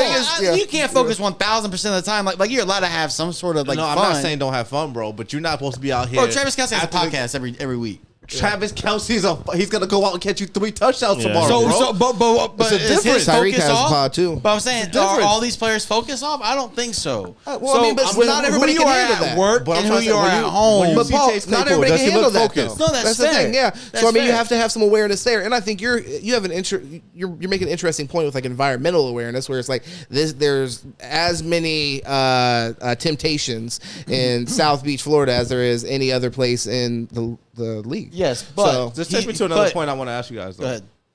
Because this is all about what? Situations, right? Yeah. So how do we feel about Caleb Williams saying I might not come out, depending Oh on... man, that's a joke. Is that bullshit? Yeah, regardless of if you're gonna be the first pick, you're gonna go to a bad team. So I mean, Yeah, but dysfunctional organization's different. yeah, but Yeah. We've seen people do this before. Eli Manning got his way. Yeah. So Yeah. it's gonna Sure. it's, Demanded So the do you trade go that in they- and get a trade, or is it the NIL said, fuck it, I'm going to stay here anyway? I think He can do that all he wants. It's a fair he's not a decision. senior this year? No, he's a junior. no, it's junior. It's a fair Yeah, decision. I mean, it's fair. I would do I it. can but see they that. might Yeah, I be can see back. that. They might be back there next year. So I mean, like, what are you running from? I think. I wanted the Bryce Young to do Well, the but you same can get thing. paid. I think. You get paid either way now. That's the thing. I Lightens that. think would be something for him to look at is that if they do have the number 1 and number 2 pick and say, hey, we're picking you 1 and we're going to take Marvin Harrison Jr. too, that's something to be Okay, like, Chicago. Chicago. Yeah, that's what I'm saying. That might be something because they got DJ Moore. So we think Like- Justin Fields is the problem? Oh yes. No, I think it's the offense is the problem. Like the coaching, Fields. the coaching is the problem. So if you're Bears, you got number 1 pick. You taking Caleb? Or Yeah, you have keeping- to. You have to. I love Drake May too, so I'm Wow. Yeah. toss up.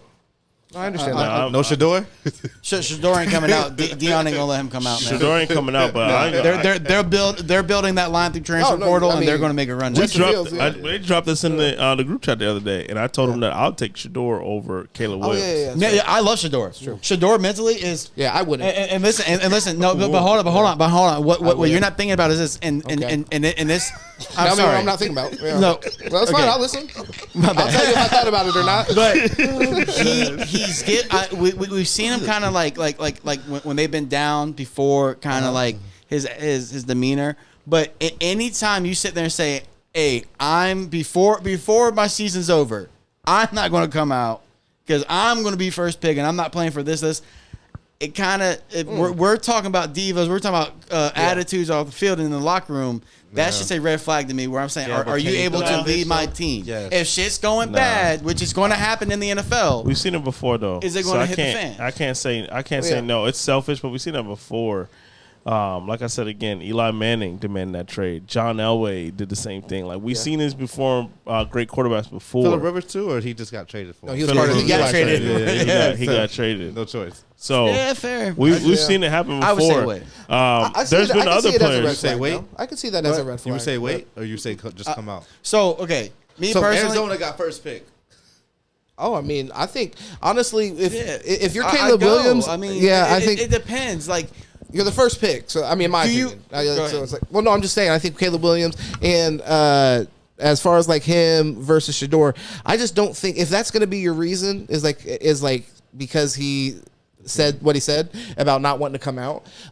If that didn't apply to you and it applied to, and I understand what he's advocating there because that is one of the times that you're, and it's not even totally in your hands, but you kind of have a little bit of control and a little bit of leverage. So a player, it's very rarely that a employee, let's put it what it is, employee or worker is in a position where I'm the undisputed number 1 overall pick. So therefore I have that leverage. So, I mean, I just think that we're seeing somebody flex their leverage as a worker. And then I'm not saying that you're mad about that, but that's kind of, I think that's where, if we're going to hold them accountable for that, that's kind of what we're saying, that we can't do that. You know what I mean? Other players can't do that. Well, it's because they haven't worked themselves in that position. He's lucky. And honestly, that kind of player mobility is something that I think a lot of people should strive for. All right. I would want my kid to do that. I would want him to end up because what the decision you're making there, how much of that directly impacts your longevity in the game, which means your second contract, which is the most important thing if you're talking financially. right. So I would hear that if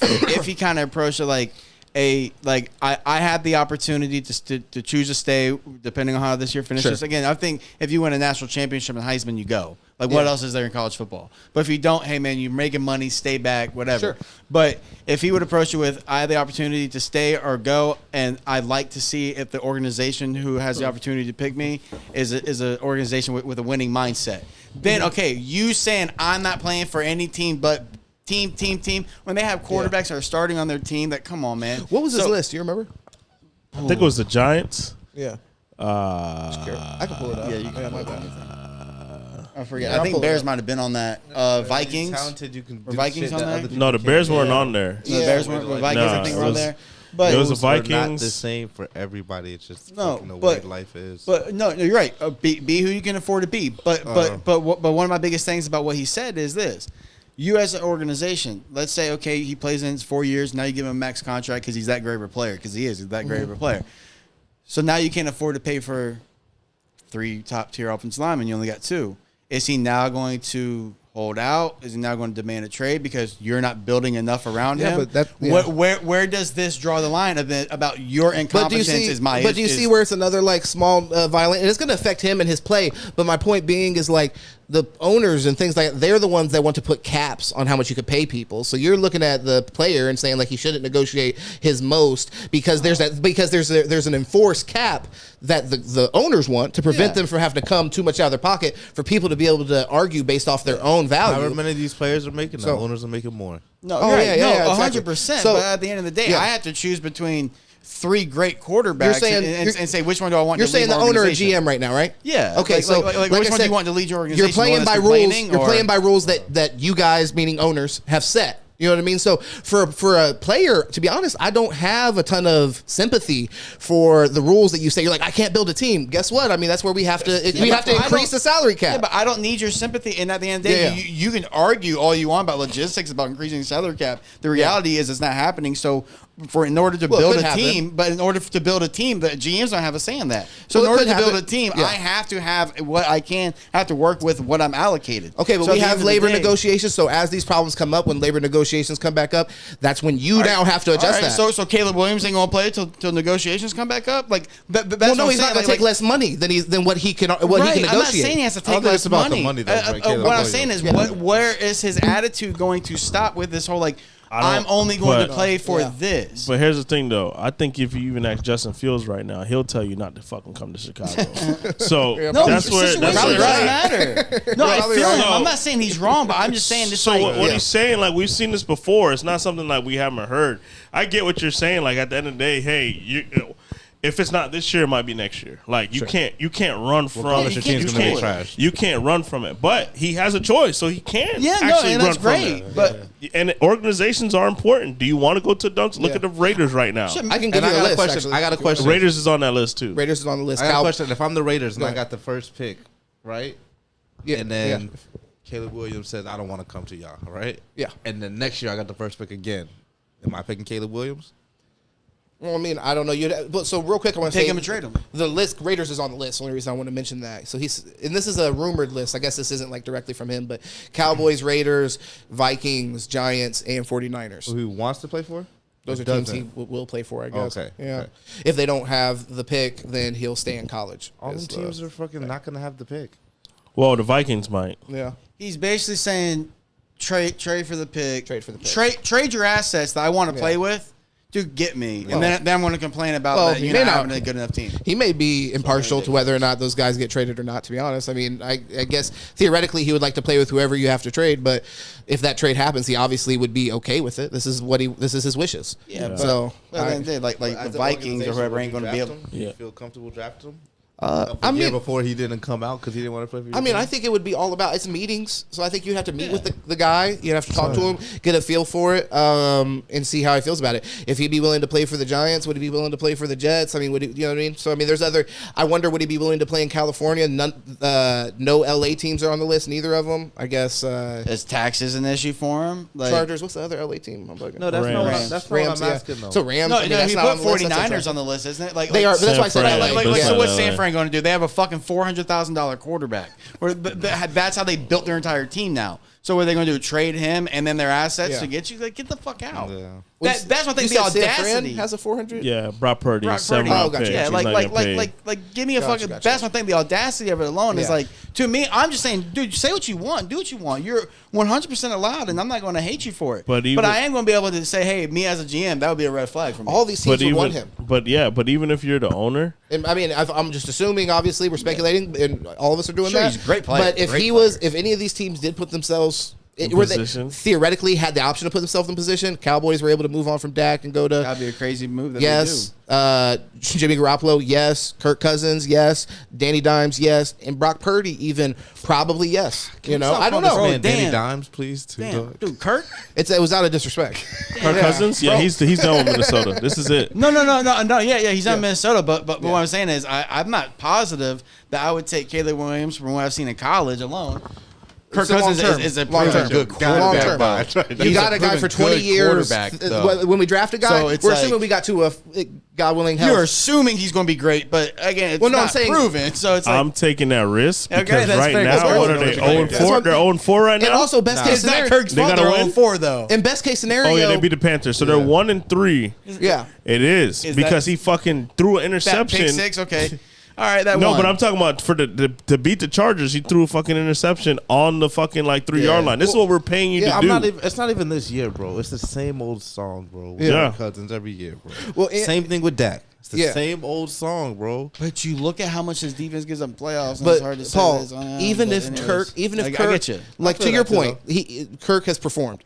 Even if he continues to perform, best case scenario is probably going to be a 5-year plan, right? Like, so right now, if you have an option to get Caleb Williams, he's saying, Sure. "Hey, I want," and you can make that move happen. I mean, yeah, I think they'll take him 100%. You know what I mean? And it may not work out, but I think they'd be willing to take that chance. Definitely. Right. Kirk Cousins would be the #1 quarterback in the league if they played every Sunday at 1:00. Damn. If they go on prime time, bro, it's a wrap. Dog. But I don't know, man. noted.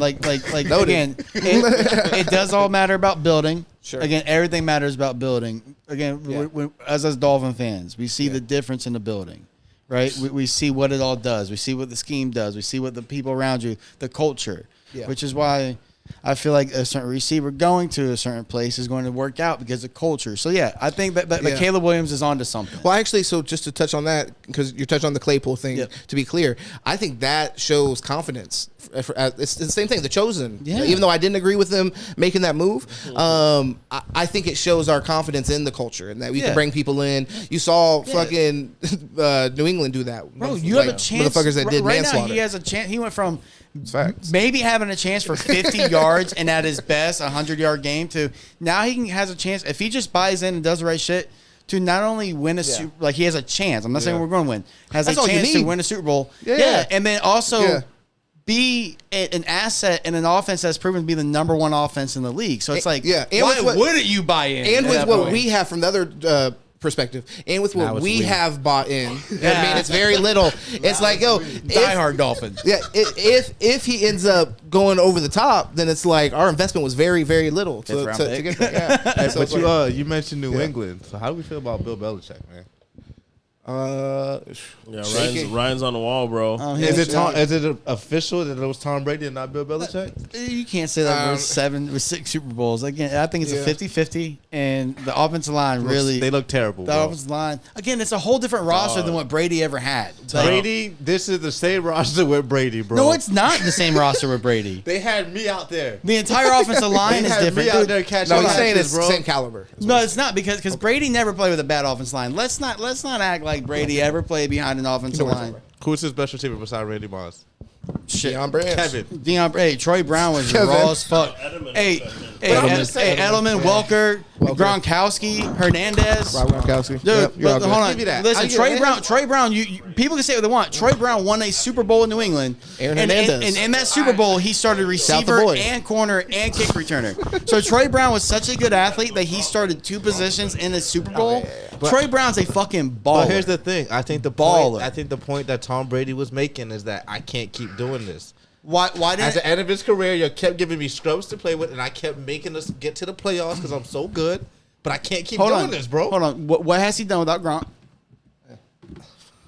Okay, so when he went to Tampa, did he go to a team that was average? I And gotta then, look. Well, No, I he won agree. before. No. He won before Gronk. he did win before Gronk, Yeah. and that was with the top 5 defense. I agree. blah, He went blah, to an ideal but- situation in Tampa. Yeah, I he agree went with to that. these situation I in agree with Tampa, And then- also, Gronk wasn't contributing in the same way that he was in New England. not in Tampa, but then in this playoffs, again, red zone, Gronk was Gronk. And again, you had Mike Evans at the time. Julio Jones was actually. I doing don't know something. if I don't know if I. Well, No, I don't know. AB. Julio wasn't Super Bowl It's year. just- It was AB. It's just the fact that they've been so bad, bro. This has been the No, class. they Of the, have. this has been the class of the AFC East for 15, 20 plus years, bro. And now they're the bottom for the past 3. So they've been so bad, right? Not a losing record. Playoffs. So they made the playoffs without Brady. When did they? Mac Jones rookie year. Rookie year, okay. Okay, they made the playoffs. Okay, and that was the last team that had any of those remaining players with Brady. Okay, then the whole offense line has been rebuilt.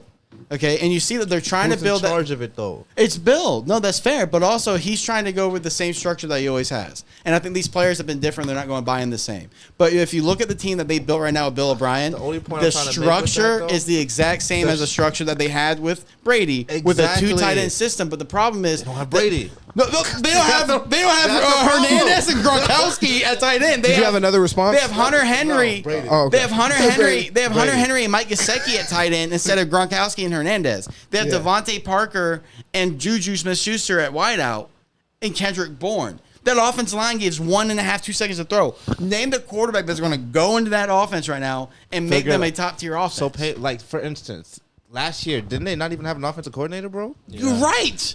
They had a defensive coordinator calling plays. That's Bill Belichick. Because it was free, though.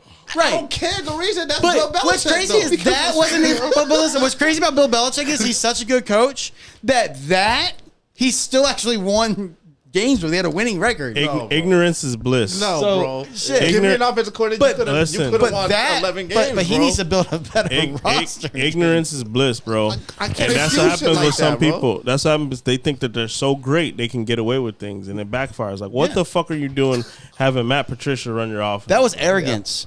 Straight arrogance. like, bro, That's a what Bill that is? Belichick What are you problem, doing? bro. Right, but that doesn't mean that the 18, I'm not wiping 19 away everything you years took away. was I'm like, just saying. hey, because he had We're top not 5 sa- defenses I'm just every saying year. there's more about Tom. We're not saying that he didn't contribute, but it's not 50-50 like it was Tom Brady and Bill. It's more of, Who a taught little Tom bit more football? Brady. I don't know. He learned it from Bill. Who's his coach at Michigan? I don't know. Tom Brady came in again. Well, So how come he can't teach? I can't take that because how come he can't teach that to Mac Jones? Mac Jones? Listen, Mac can't Jones is take trying that. to win games. He's trying way too hard with fucking that, bro. nothing. He's grabbing bro, dudes' nuts. Bro, he's Doing over. crazy He's shit. overselling. Weirdo shit on the it's field. horrible. But what I'll say is this: Brady in his first 10 years, He's known for that, Was, though. That's is the one of thing. the I'm not because it's like the Jay-Z line. People saying they made Hove. Okay, so make another Another one. Hov. No, that's Okay. fine. Maybe So another one. listen, hold on. So Brady in his first 10 years, I think he's the best game manager we've seen. And then the last 10 years of his career, that was when you saw the best quarterback we've seen.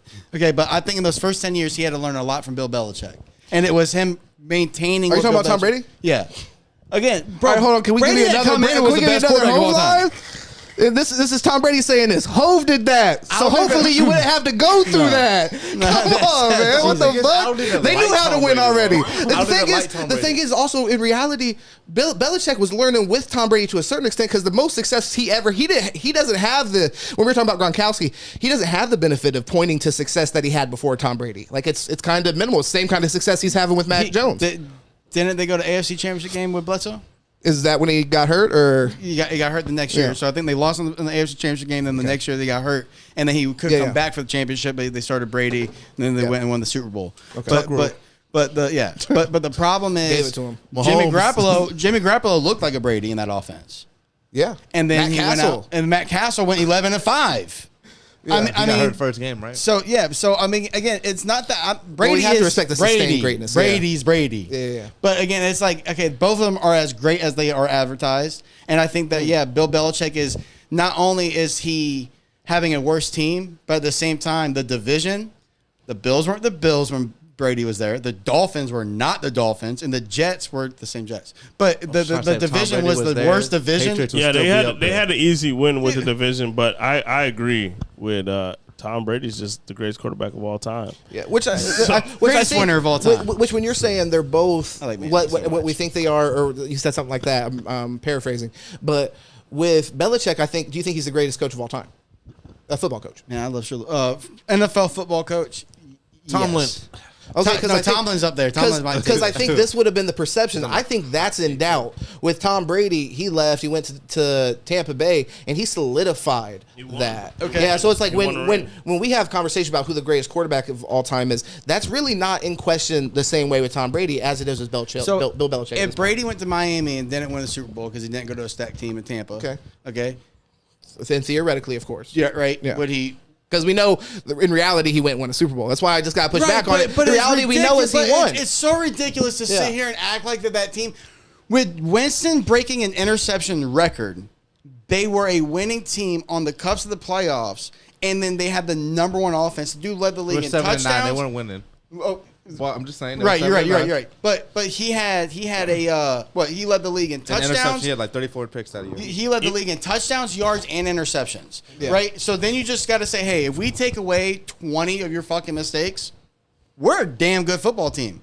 And then so they put in the smartest quarterback, the most safe quarterback, and it's like, all right, well, that's perfect because all you have to do is just not fuck it up. Yeah. And Brady is the king of never fucking up, actually doing better for you. How many years do we go in and we look at teams and we say the same thing about them though, that they're stacked, like the Bills we said for several years in a row, and then they end up coming up short. Tom Brady, and the other thing that is impressive is that he got to the team And we historically hear that players get to teams and the expectation is not championship. Like, and we've talked about like the Heat, Matthew Stafford, whoever. Yeah. Brett Favre of the Jets. What was that? Brett Favre of the Jets. Brett But Favre. Matthew Stafford went to L.A. and won them a Super Bowl, but he's not the GOAT. He's not Because he doesn't have the rest of the resume. Right, of course not. But what I'm saying is, it's not just that Brady is. Oh, Brady went and did it because he's Brady. He also went to a great He beat Brady situation. too, didn't he? He did on the way. On the way, yeah. Yep. So you have to like again, like the Yeah. situation really matters. When you go in, you got top tier offensive line. You have all these great weapons, great coaching staff, Yeah. great defense, and then you add greatest quarterback of all time. Yes, man. Like, Okay, you're gonna but fucking win. I mean the alternative is go to a shitty team intentionally. So then what? You know what I mean? Of course, in free agency, he's going to make the decision to go to a team that's good or stacked or whatever you want to say, The best and then possible because situation. he's so great, players are like, "Yo, let me go to that team now to play with him." So that's true. I'm not saying that. and the Lee, fact Fournette, that and Tampa Gronk. didn't have the culture that we're talking about with Miami, where we're like we can have a guy come in. Tampa didn't have that Brady same culture. brought that culture in. Yes, Brady brought that culture, 1000%. and he implemented it in 1 year to a championship. Right, which Yeah. McDaniel did that in Miami, right? No, we didn't win, but I'm saying Yeah. culture can change like that with the right pieces. No, but we praise him for that, though. That's not something but to no, minimize. Brady wasn't supposed to do anything. Brady did exactly what you're supposed to do. But I'm saying if we're going to sit here and compare the two, apples to apples, which I don't think it is, Of course, then it's like, okay, well, then yeah.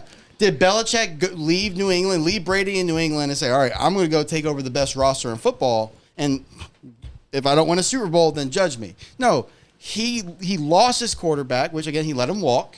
He thought there was going to be greener pastures. It's not. Okay. I just think the point I'm trying to make is that he never had the greatest roster. He always had a bailout. No. Like he never. When you look at Tom Brady, when you look at the Patriots, you're never like, man, this roster is the best roster in football. Because we don't look at offensive line's names. Fair enough. I mean, Name an offensive lineman. Right now? Or you- what you- Brady? I get your point. I get your point. But I'm just. What Brady back then or like right now? I'm just saying. I get your point. I understand that. We can name the skill players, but it's because the linemen on that team were great. But Matt Light. but we don't talk about. Yeah, Matt Light was man. But we don't talk about them. The defense on that team was amazing, dude. They're top 5 every year. Brady, if you look it up, never won without a top 5. Are they still top 5? And that's what I'm trying. Actually, and that's the they're point like I'm trying top, to make, 10, bro. 15 right now. They're still a top tier defense. That's just the point I'm trying to make. It's You're talking not about the the Bucks same. right now? No, Or Patriots. Patriots. Gotcha. Still Yeah. top tier defense. That's facts. Here, let's move on because I want to make 38-3, sure. bro. I want to ask you about Pittsburgh. I'm curious because right having a now, good day, bro. well, right now they're in a good position to possibly, like they're in second in their division, so they have the chance to challenge Baltimore. Right now, Baltimore has the lead in the division, 3-1, and whatever the record is after Sunday when this airs. So I'm just curious, as a Steelers fan, how do you feel right now in your chances to catch them? Not a good. Not a good.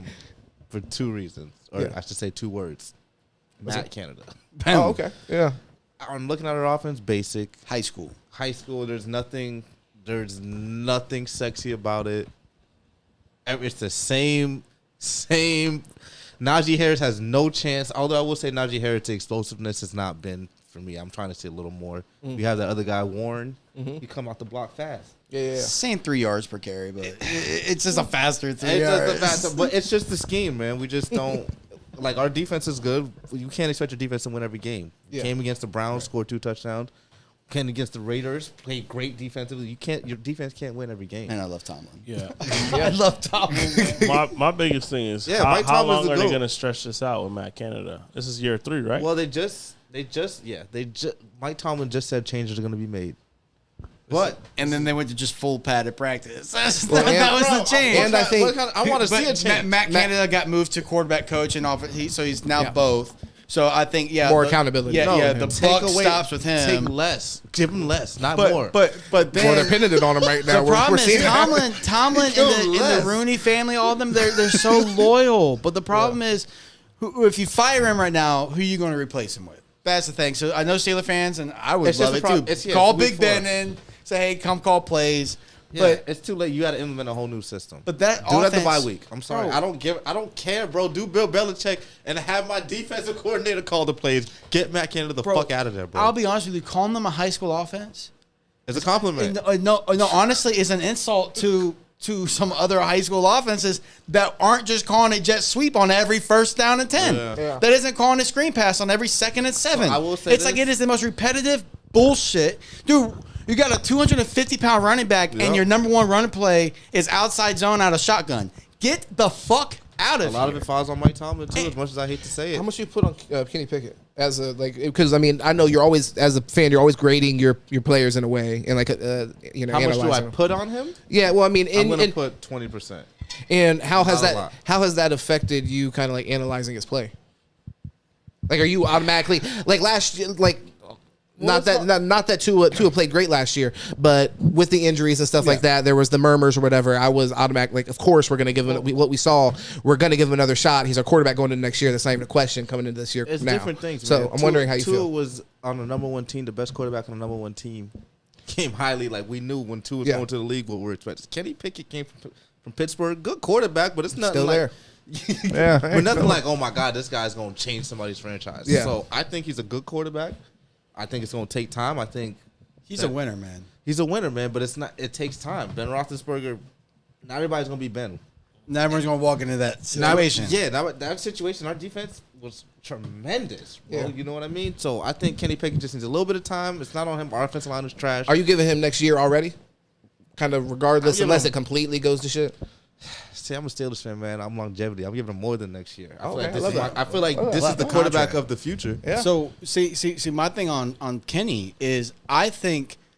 See, it matters. What matters in the NFL, especially more than any other level, is third down and shit. Because skill just can't beat you in the NFL, right? Like everything has to go right. So when you have quarterbacks who try too much, it kind of hurts you. Okay, and some of these top tier guys do. But Kenny Pickett, right? He's a type that man. He's just going to go down and get you the 3-4 yards and live to see another play, right? And I think that he's a guy who he's able to move the chains. He's able to win games. He's going to put his body on the line. Okay, I think that he's a guy that the city and the team wraps around, right, and goes behind. It's the offense 100%. It's the scheme. It's the play calls. I don't think it's they game plan properly. I think he's lost within the game plan. I think he's going out there not seeing what they practiced against. Yeah. I think there's a lot going on to where Kenny Pickett looks lost. Not the type that he looked his rookie year or ever in college, because he actually showed he can read the field. But there's times where he's seeing he can't, and then there's a confidence issue that you can see in throwing motion. Would you feel more comfortable with Daniel Jones? I'm just wondering. No, but I do want to ask you. Yeah. Would you rather have no. Kirk? Hell no, I don't. Because the thing is this: Kirk Cousins. the I reason think why, long. at least with Kenny But, Pickett, I can have an imagination. It's fandom, baby. There you go. That's That's what what I it's love. about. This is what I love. I could at least have. I could dream about if he was good. I could at least say, okay, man. It might let's see. happen. The Yeah. ceiling is still here. Yeah, Kirk I Cousins, feel that. I know what I'm gonna get, and I know what it is, and I know at the end of the day, it's not gonna be a Super Bowl. Yeah. So would you trade a first-round draft pick to get a guard or a tackle to shore up that offensive line? Because I think you do have the same overall roster. I think Kenny Pickett is a lesser Big Ben, obviously, Yeah, but I he's the think he's a same baby Big style. Ben. But he's the Yeah, same I agree style with that. player. I think that Najee Harris is your same exact type of running back as Jerome Bettis. Okay, I think that your defense is the same type of defense as you had. Great defense. Okay, I think your receivers are the same style receivers that you had with the Super Bowl teams, right? With Antoine Randall and Mike Hines Ward. it was Mike Wallace, right? Yeah, Mike Wallace. Yeah, Mike Wallace, So, Hines Ward, all them. right. So I think that you guys just don't have the offensive line. The problem is we're soft, bro. But you guys don't have. But my biggest concern for Pittsburgh is, and this is kind of like where teams get. Your defense, I think, is getting to the age where you guys don't have a 3, 4, 5 year window with that defense. So if you guys want to win with this defense, which you can, you have to have an offense that Ready can at now. least get 17 points. Here, I want I'm to gonna tell you because I want to one make sure. last thing about my Yeah, because I want to Steelers, make sure we get to basketball. So go ahead and One last thing about my Steelers, it's always one or the other. When we got a great offense, we don't have a great defense. When we have a great defense, we don't have a great offense. Every time. When we had the killer bees, Brown, Bell, The defense. struggling. Plus Martavis Bryant, our Yeah. defense was trash, bro. Then we had Minka balling, and then Big Ben want to Yeah. play the worst football of his. I mean, it's tail end, but it's just. No, I feel you. It's always one of It's the tough other. to have. Canada came in there. Yeah. Well, the time, like players' timing is so important. That's one thing I love about where the Dolphins are at now because they're really young. But really pairing players where the timing in their career, what they're kind of working towards, is the same thing. I think it's a really special thing when you're able. And I think the Steelers have been able to do that a few times. But anybody, it's hard to. Was Arians and Big Ben? That was a match made in heaven. Oh, 100%. Yeah, for sure. But I want to make sure to touch on the Damian Lillard trade to the Bucks with you guys. I want to know where you feel that this puts the Bucks in the Eastern Conference and in comparison to the Nuggets. Jade, you got anything specific? Let's hear what you got to say about Dame Lillard, man. I think it was a great trade for Milwaukee. Yeah. I feel like there's been rumbles out of Milwaukee that Giannis may be leaving, and this is something that they came and said, "All right, let's stop this real quick." They had to go out it.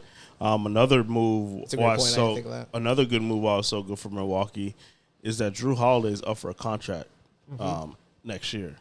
They're not going to be able. Well, they could have paid him, but why would you pay him all that money when you can go get Dame for that? Dame is worth that money at the age. You know what I mean? Yeah. Drew Holiday is a great player, but you're not going to pay Drew Holiday that type of money at this point in his career. So I think Milwaukee did a really good job on that trade. I think honestly, compared to the Nuggets, they'll go to the Eastern Conference Finals. I think it's going to be between them and Boston. Now, if they could beat Boston to get through, can they beat Denver? I don't know. I don't see Denver going back to the finals. Are we kind of past the Sixers? And I want to keep it on the Bucks, but out of there. Sixers. Okay. Yeah, all right. Daryl Morey is a liar. There's only two teams. There's only two teams in the East. There's only two teams in the East. Miami's not going to come with that fucking super power bullshit. That's that. They lost too much. Listen, I think I said this last time. Okay. Name the only team in basketball right now that's been in 3 of the last 4 in the NBA Finals. Miami Heat. Okay, so how can you ever count them out right now? But they lost so much. They lost some role players. They lost role players, and role players are big. That's what got them. That's what got them. But the culture's the culture, and they have more. I would say this, man. I'm okay with being wrong. Okay. All right. And so don't count them in. And listen, every time they've made it, I've been wrong, bro. Yeah. Because I don't see at how. some point be right, baby. I don't see how. At some point gonna be right. When I look at it, there's no way I can say it without it being my heart, bro. Because I'm looking at all this. All the shit matching up. There's Milwaukee's too deep, bro. Milwaukee's too good right now, and honestly, I'm trying to tell you. So if Dame Lillard's on that team, Miami's not beating him in the first round. So I have a philosophy question because it kind of goes like with the trade, right? So Milwaukee got Dame. Yeah. So there's a team in the East in Boston that I've never been worried about because I don't think that Tatum or Brown know how to win. I think that they have not had the proper leadership and they cannot win. Just like Braun needed Wade. Perfect guy. Okay, is the impact that Drew Holiday going to bring to that locker room more of an impact than what Dame is going to bring to Milwaukee? I'm not gonna say more of an impact, but it's gonna be a very good impact. The reason why Drew Holiday is gonna be more impactful in the locker room. In the locker room. He's a great player. Don't get me wrong. Well, those players need it more. Right. Yeah, like Dame's going to a really Dame right now, bro. I'm telling you right situation. now, if Dame went to this team 5 years ago, bro, that would be the greatest duo in NBA history, bro. Because they complement each other so well. Bro, Dame's gonna be able to sleep 24-14, bro. Listen, like that's Giannis is gonna do whatever. Now Giannis never has to worry about these last 3 minutes, man. I don't want the ball in my. Never have to worry about that, bro. Do you want to just go through I just want to let y'all know a few of their. A little bit of their roster. So they got Dame Lillard. Right? They got Malik Beasley, Bobby Portis, Brooke Lopez, Cameron Payne. It's a beast of a lineup, bro. Chris Middleton. Veterans, too. Pat Connaughton. Should have went for Brooke Lopez, bro. Miami should have went for Dame. He wouldn't have got Miami should have went for Dame. We were never going to get Dame. They also have Jay Crowder. You don't want to give up Tyler Hero. Bro, listen. Because I would have gave up Tyler Hero 3 seasons ago for Dame, bro. Now, do you feel differently about that? Because you had that take before. I wonder how you feel. I said it where it's like, I still love the fact I believe in what we've done to get there, which is build the system. And I think Tyler Hero, if you look at the way he's played, he has progressed every single year. And him being 22, 23 and being a 22-point game player, and he's going to get better. He's been getting better. I look at Dame not making it to really a playoff appearance, or winning in 6 years, a playoff series, right? And saying, okay, am I ready to not? It was not just Tyler Hero. Mm-hmm. It wasn't just they wanted Tyler Hero in a pick. They wanted Tyler Hero. They wanted Yami. They wanted Jovic from fucking or Serbia guy. They wanted half our bench. Do you want me to pack their bags for them too? Hold on. They wanted all of our future, all of our future to build a starting five with still Bam as your number 5. But that's not winning. So how we much? weren't winning How with much? that. No. We weren't going to win with that. How much do you think that them sitting on their hands because they were kind of actively in that's this what fucked negotiation? them. So you lost some of the role players that Jay was talking about. It's not only the but role then you players. didn't. Well, you were saying role players. You were like they're role players. What's so. that? Gabe What Vincent, I'm role saying players. The that thing we is this, lost though. Gabe Vincent, but we still were able to keep a lot And of you our lost bench. Strus. And we lost Strus, but we're Duncan still able Robinson. to keep a lot of our bench. But Duncan the Robinson, problem, where'd he go? Yeah, I think Celtics. Duncan Robinson's still there. My problem is this: if Jimmy Butler was a 25-year-old player, I'm with you. but But your window is about this. But bro, we weren't going to win with Dame, Jimmy, and Bam. And I disagree. just I disagree with that. I around disagree. you, bro. Bam has never shown up against a number 5. Coming out the East, yes. Bro, no, because he folds against Embiid, and he folds against Giannis, and he folds against Joker. Now He they folds got against somebody. 85. But you're And folding. they got somebody- So how is he folding But though? what- Because you need him to do certain things that you wouldn't need him to do if Bro, Dame is he there. don't stop him defensively, and he don't score points. He disappears. I don't need you to score points. I need him to do something, especially when our only other person Yeah, scoring points but- right now is Jimmy, and he's played every series defensively as hard as But he can. with Dame there, that pick and pop, he's gonna get points. That's He's gonna fair. get the That's ball fair. Yeah, he into would have his scored. He hands. would have scored another 12, 14 points. But my issue is, we should have went in on Brook Lopez so we can get a true 5. Let Bam play 4. He ain't going there. But shit, he could have with the money. After not making that move, do you think? just- Would you take the Heat over the Bucks? Nah, I'm just not with you when you're saying we shouldn't have went after Dame. We should have went after Brooke. I just can't fathom it, bro. because again, look at Phoenix, bro. They're a starting 5. I don't think that you win with just a starting 5. You got to win with the entire. They got bench. depth now, though. Phoenix is low. Now they do, but sneaky. they got rid of Ayton for Yeah. that depth. So now that 5 is weakened. They replaced him with a better person. Yeah, for me. Jokic. I think so. No, Nurkic. Yeah, Nurkic. Nurkic. You think he's better than? Bro, did we Ayton? see Ayton? Ayton is non-existent. He disappears too. He's non-existent. He's gone, bro. You talking about disappearing? Non-existent. Well, it's the Disappearance Roy act. Hibbert. Just all of a sudden he's not Because there. there's things, bro. But he'd be on the court. Shit, I would have taken There's Dylan things Brooks you're in not good Miami. enough.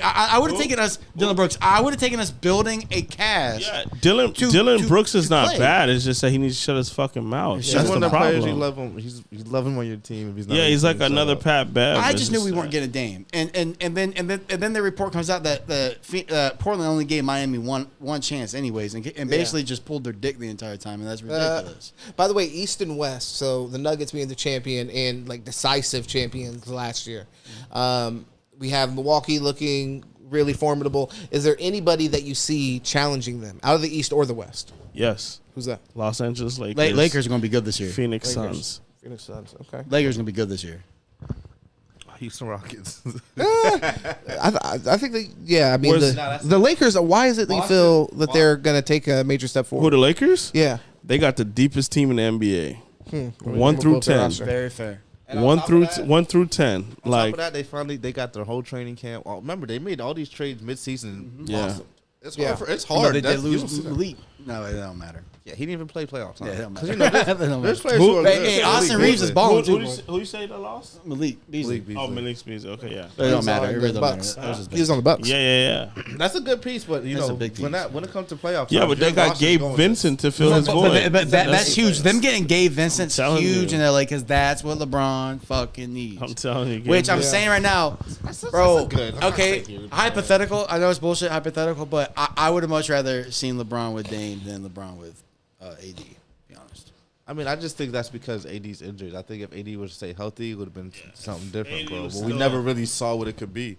True. You know what I mean? And it's up to Dame too. Dame said he didn't want to go to LA. Remember how this started? He went to them, said he wanted to go to Miami.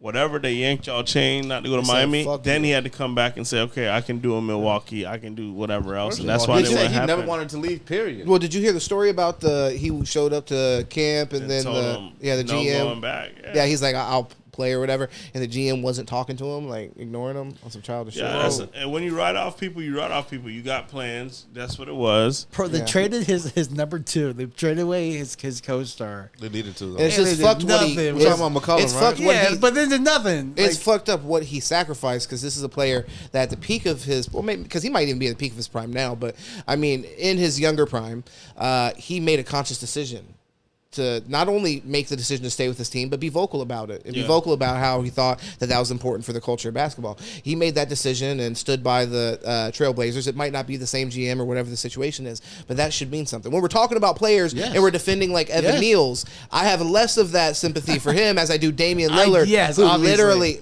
gave everything they had to the Trailblazers. You're an idiot, bro. You should have did this 5 years ago. So let me ask you a question. Do you have Dame in your top 10 point guards? No, I don't.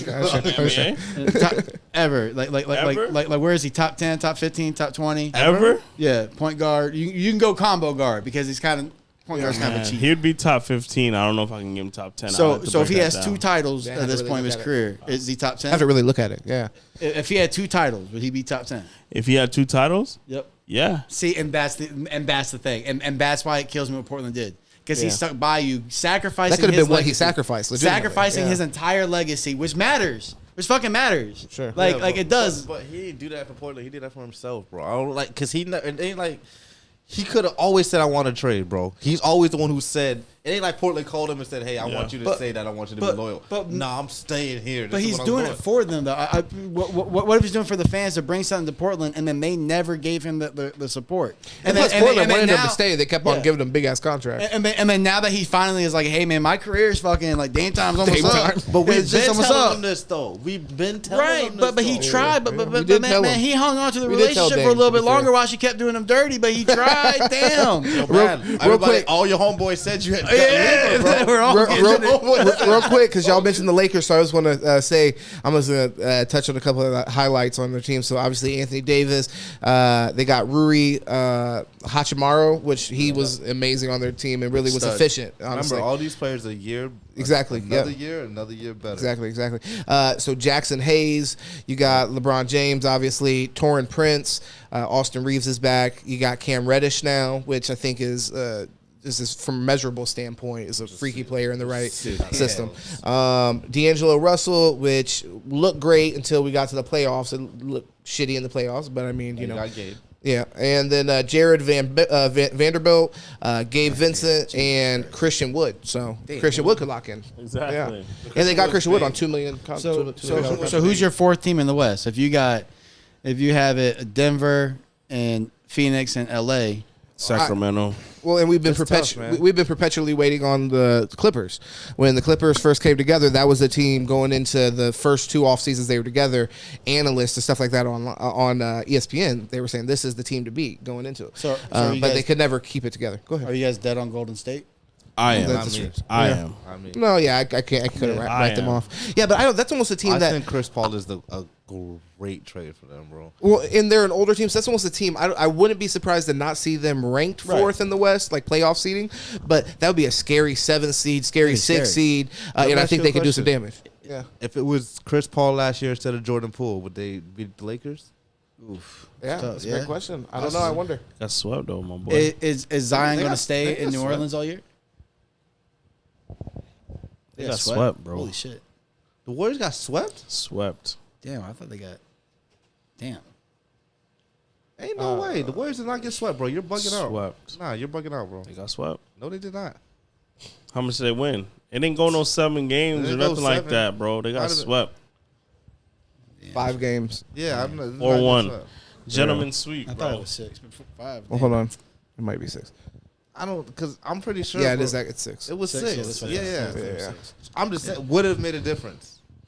Possibly, but so we don't think they're not going to beat Denver. We don't think it's a big. No, I know that, but I'm just curious about the Lakers. Well, it's like with Jordan Is Poole, it a big enough difference? I don't know, because it would have been tough, because some of the things that Jordan Poole can do at this point, Chris Paul can't do, and then vice versa. So I almost feel like it would be negligible in a way. You probably would be end up the same. You would end up in the same place. You might play completely. I'm really curious to see how they implement Chris Paul across from Steph Curry, and Steph Curry playing off ball like we see him do a lot, and how that works with somebody whose main focus is facilitating. So yeah, I don't like it. I know why the trade was made. Yeah. Was because of money. Yeah, and he's on Jordan Poole's on a 4-year deal. Chris Paul's only on a 1. So after this year, Chris Paul's gone. That's why they did it. But Jordan Poole's a better player at this point.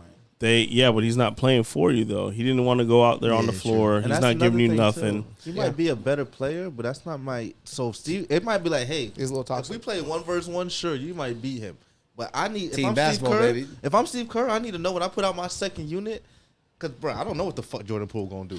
Well- If there's a bad bitch on the sideline, bro, Jordan Poole might do some. Or is he crazy shit second? tonight, bro. He got Draymond that he's ready to pass to, and he second guesses because he got PTSD. I mean, honestly though, just whatever. Even if it's not that, just those kind of weird emotional. Yeah, it was done, shit. bro. That's done. The thing that gives you the most peace of mind, bro, as a coach, is putting in somebody knowing exactly what the fuck they're about to do, bro. You don't have to question like Predictability. Yeah. Yes. You know what I Yes. mean? Like, hey, I'm putting this guy here, bro. Reliability. This is what the fuck is about to happen. Right. Yeah. I So- mean, I just thought the Warriors needed to get size. Like, that's one thing that's glaring. Like, they Right. need size. So for them to go out and get Chris Paul, it's just like, that's not what you need. And you can't just go small ball like that. and Clay gonna guard the 4. and that's what I'm trying to say. Clay and they Draymond is Damn. not the same players. No. Clay is not Clay the best player, the second and best player. on the Draymond team. is not the same players. Now, this could have worked when fucking Clay could score 37 and a quarter. Yeah, But he's not that anymore. he's not that guy. No. Draymond- And Draymond ain't shutting down the court like he used to. Or the Exactly. back end, So right. now it's like you're hoping for something. So but I don't see it. is Golden State a team, because staying like in the West, or any of these contenders a team that you think is worth taking the chance? Atlanta's trading for someone like Zion. 'Cause I don't think he stays in New Orleans. So Zion is a piece where it is still going to draw a big trade package, although he hasn't played. The upside's there. If you're a team that's on that fence to make a push, do you take that route? Yeah, I mean, Man. obviously, if you're Maybe gonna after the first month, let me see what he looking at. obviously if you're gonna sign him, you're signing him because you know he's gonna sign with you long term. Yeah, because yeah, this yeah. was coming up. So you got to be conscious of that to say like, hey, before it's a signing trade. Before you even come over here, I gotta know you're Sign committed. him 1 year. Nah, he's No, not I gonna guess you sign. can't. I guess He's not gonna because it's just how much you give someone who's that injured. So it's like the talent level, because I think that's a player that can't be moved. The only reason I'm bringing him up because his talent level's there. Yeah. No, he's an interesting player because, I mean, it would be a huge commitment. So, I mean, I almost feel like a lot of the playoffs teams we're talking about might be hesitant to break up what they have on something that's such a quiz. I'm with you. We were just talking about the predictability thing. He's one of the most unpredictable. How's he going to show up? If you're in Memphis, Yeah. and you got, Memphis in trouble. yeah, but I'm saying if you're Memphis, is that worth trying? Because you get Zion and you mix him up. What we giving up? Triple J? Yeah. I mean, you have to give up one decent player Definitely and then he's going- picks. I Yeah. mean, I don't know how I feel about that either, but yeah, he would for sure be. Yeah, I mean, because I don't know. I mean, I don't know what New Orleans. That's the thing. What type of package does he pull? Is it Yeah. still that he's going to pull like a max player package? Although he hasn't given you any production. Draft picks. Yeah, I think it'd be legit. You'd have to come up off something to get him. Yeah. Well, you think that? I mean, did the Bucks really come off a lot? No, to get no. The Portland, You know what I mean? Yeah, Portland that's was petty as fuck. Yeah, They just so- did not want him to go to Miami. That was it. Like, we They don't were give a Miami. fuck if we get better. It's really just situation depends on situation. You know what I mean? Bro, they got DeAndre Ayton and all of that. Well, here, either way, let's go ahead and shut it down for the night. Make sure you subscribe here at Sit and Politic. Go check my guys out on the social medias. Tap in with them. Do you guys anything specific you want to shout out? Give me your because your shit's confusing. Paul B. Balcom on Twitter. Paul B. Balcom on Twitter. Yes, Twitter. and then Balcom give me Paul Instagram. Yo, make sure you subscribe. Since Sit and Politic. Yes, sir. And then give us yours because this first time they got your handle. K_Jigga-Man. Yeah, absolutely. Go check them out. We'll have them here again. We'll have more conversations. Thank you all, most importantly, for tapping in. We're not going to disrespect you here like Evan Neal would and say, you don't know what the fuck you're talking about. Don't say shit in the comments, bitch. Don't have an opinion on what we're doing. But no, we appreciate y'all. It's much love. Make sure you're subscribed and stick around for more content coming.